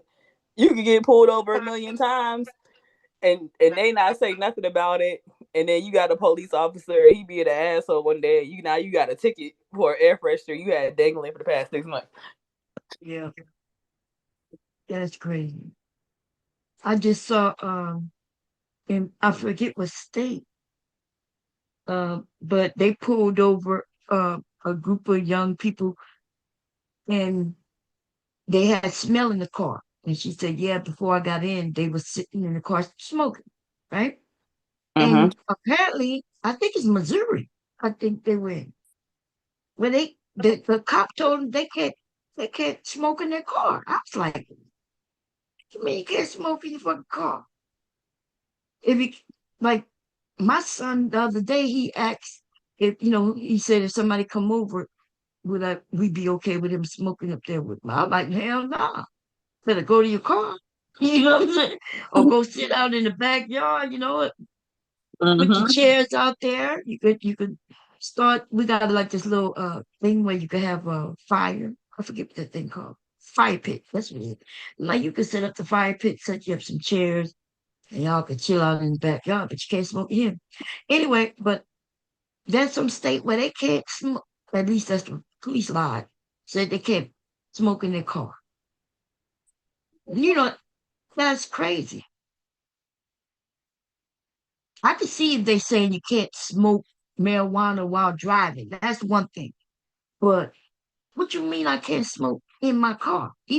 Just sit in my car and smoke it in, eat it in, sleep in it. You get I think you can get a I think you can get a DUI if you got the keys and ignition. Yeah, and that's they what pull they you said. over and they come up to you and you smoking in the Yeah, car, even though the car ain't on. If the keys are in ignition, you yeah. DUI for that.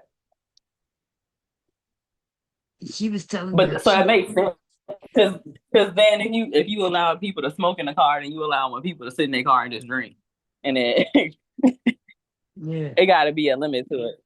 But they can sit in the car and drink. That's not illegal. But then you can have an open container in your car. No, you can have an open container in your car if there's other people in there drinking it. Like if it's just me with an open container, then they're gonna assume that I'm the one drinking it, and that's illegal. But you could be sitting on side of me drinking a beer or your wine or whatever while I'm driving. That's not illegal. Oh, I thought it was. Mm-mm. Maybe it's It's for only maybe for yeah. bottles because I know you got to keep them in your trunk. If you got an open bottle, you got to put it in your trunk. Yeah, that's only if it's just you driving. But if I was a passenger, I can have a bottle in my hand and be drinking straight out of it. It's not illegal. Hmm. Yeah. You usually when you see that kind of stuff with the open container, it's one person in the vehicle. One person, so they'll say that the driver was drinking. The driver be like, I wasn't drinking, I just had it in here. And they Yeah. gotta fight it. But I could be sitting in the driver's seat drinking my ass off. It's not illegal. As long as I'm over 21, I'm not driving. I could be drunk as hell. I do love me a good DD now. I do love me a good designated driver. Yeah. I've always been the designated driver. That's why, people like going out with me, having fun. No, I don't drink, and I'm gonna make sure they're good. Nah, I used to tote my ex around like my bodyguard.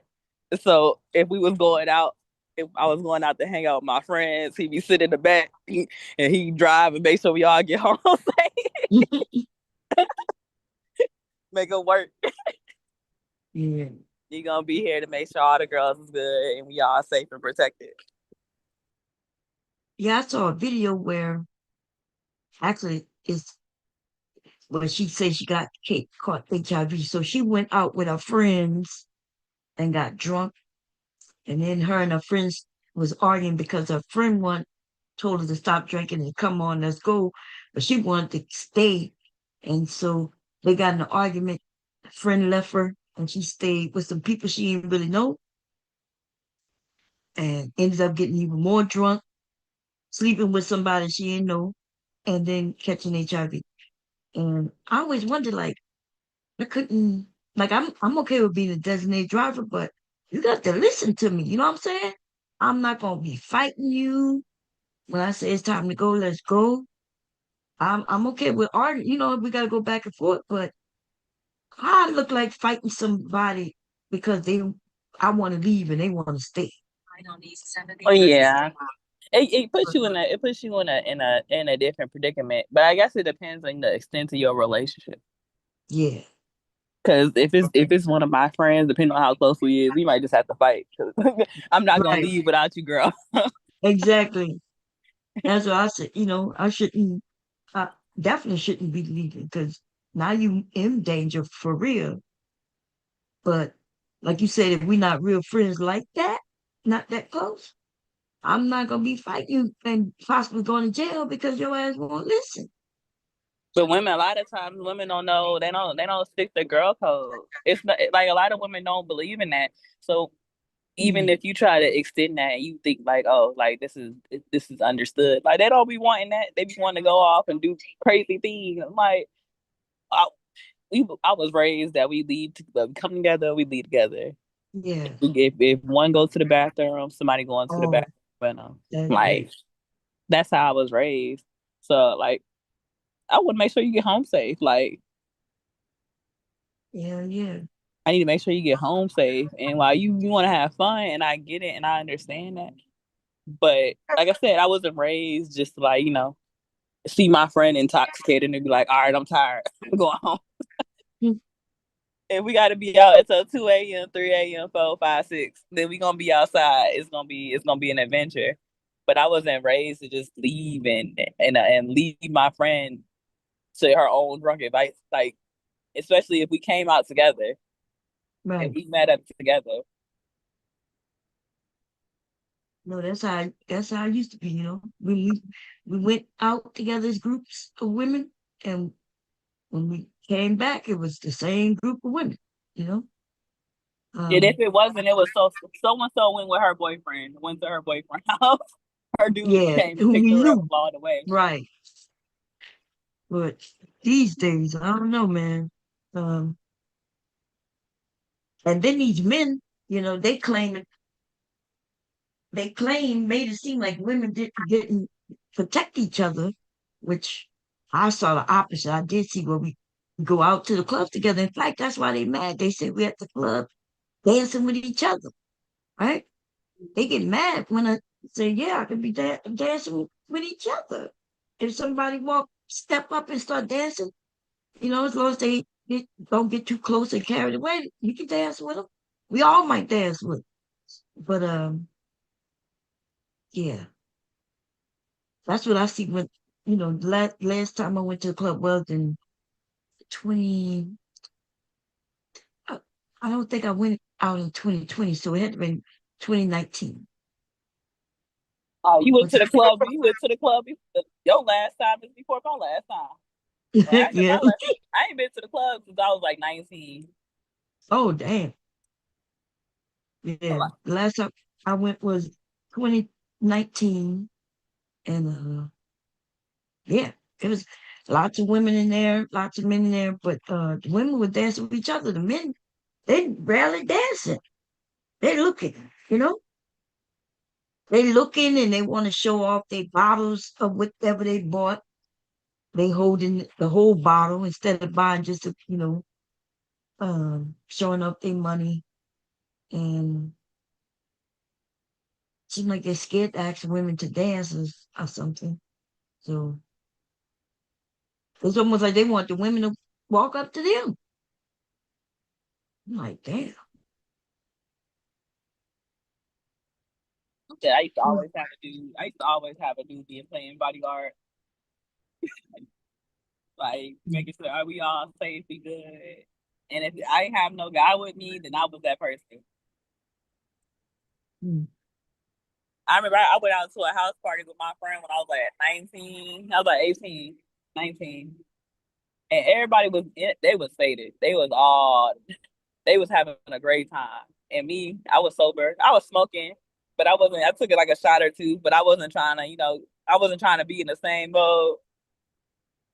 A fight broke out. They was all fighting drunk, and I was not getting involved. I ain't about to be fighting none of y'all drunk. Come on, let's go. Get in the car. They outside trying to fight. We need to hurry up and go. Like, where your cousin at? Get your people. You need to gather up everybody. It's time to go. It's time to go. I ain't fighting no drunk people. Don't ask me. No.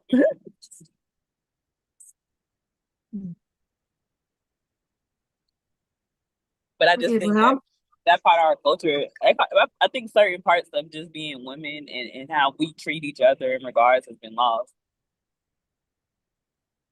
yeah, we gotta change.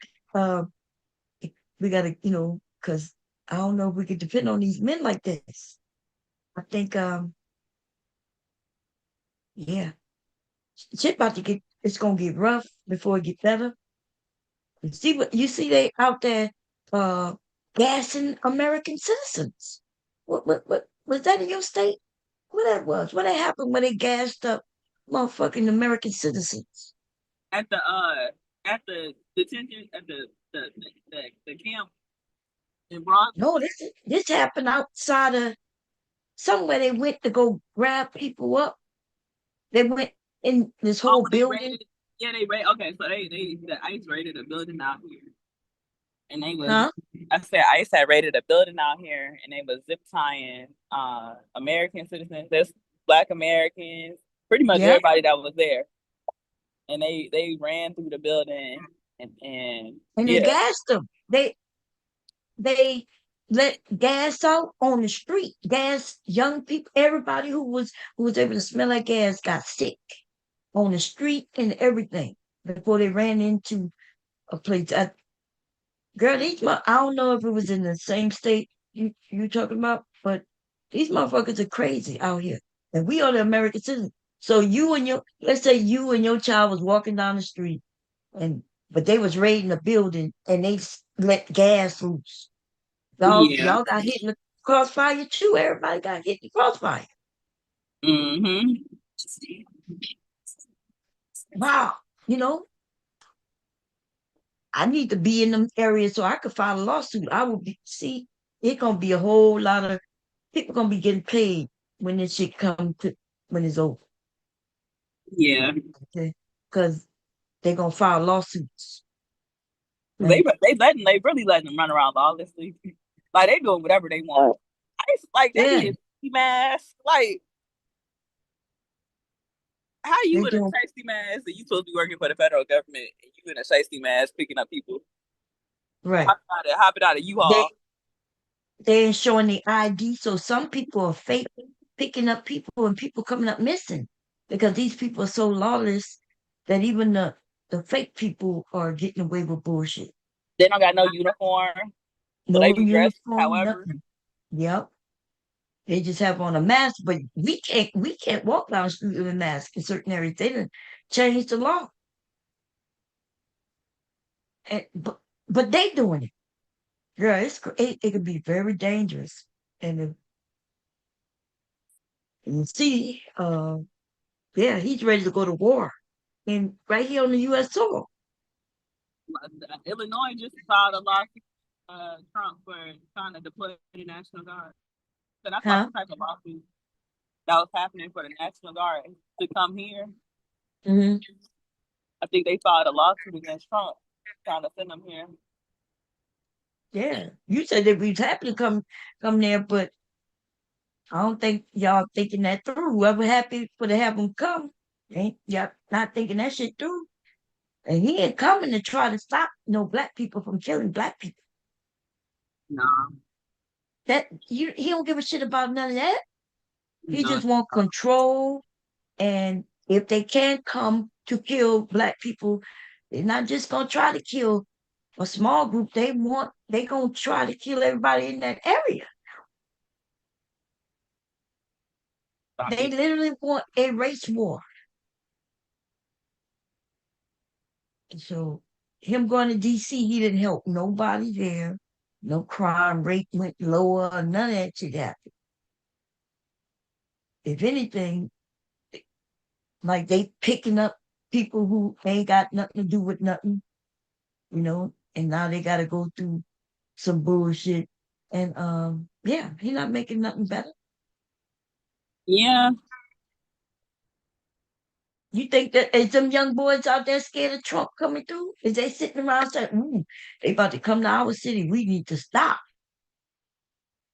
Hell no.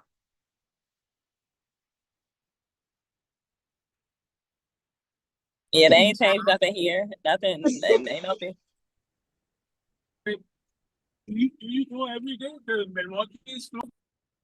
No. Oh. Yeah, no, they ain't gonna. That ain't check. Hard headed people gonna be hard headed. Um, and he don't give a damn about no hard headed people. He just wants some wins, and even if he gotta pick up people who wasn't doing shit, so it looked like he winning, that's what he'll do. Yeah. Anyway, y'all, I'm about you. You back? Yeah, I'm back. Oh, okay. Oh my Yeah, I'm gosh. about to go. I'm about to go take me a nap. Like, I'm on my way to work. I'm in the Uber now. Oh, okay. Well, have a good day. Thank Okay. you. It was good Um, talking to you. I'm glad that you're feeling a little better than how you been feeling. yeah. Yeah. Uh, it's just a lot. So I'm gonna take a nap and I may be back later. Every time I see you gone for a couple days or a little bit, I be like, "Where Bomb at?" And Bomb okay? Yeah. No, I'll be seeing you. I was I know I thought I saw you over there by Taylor for a little while. And you wasn't you over there by witch doctor, right? Like, Yeah, I'll be popping in and out. yeah. I be wanting to know that you all right. So it's good. It's good to hear your voice and see that you're doing well. Same to you. Thank you, Bomb. Bye. You have a good day. Get your rest. You too. All right, Bye, bye. everybody. I'll see y'all later. If somebody go live. I don't I don't like going live too much. I got too much on my mind, y'all. Too much going on. Um, yeah. And I could barely keep my eyes open. I'm I think I woke up at like 11 last night. And I just realized I was up all night. So I don't have a doctor's appointment. I hope not. Because if I do, I'm gonna miss it. I don't see it in my phone. Anyway, bye y'all.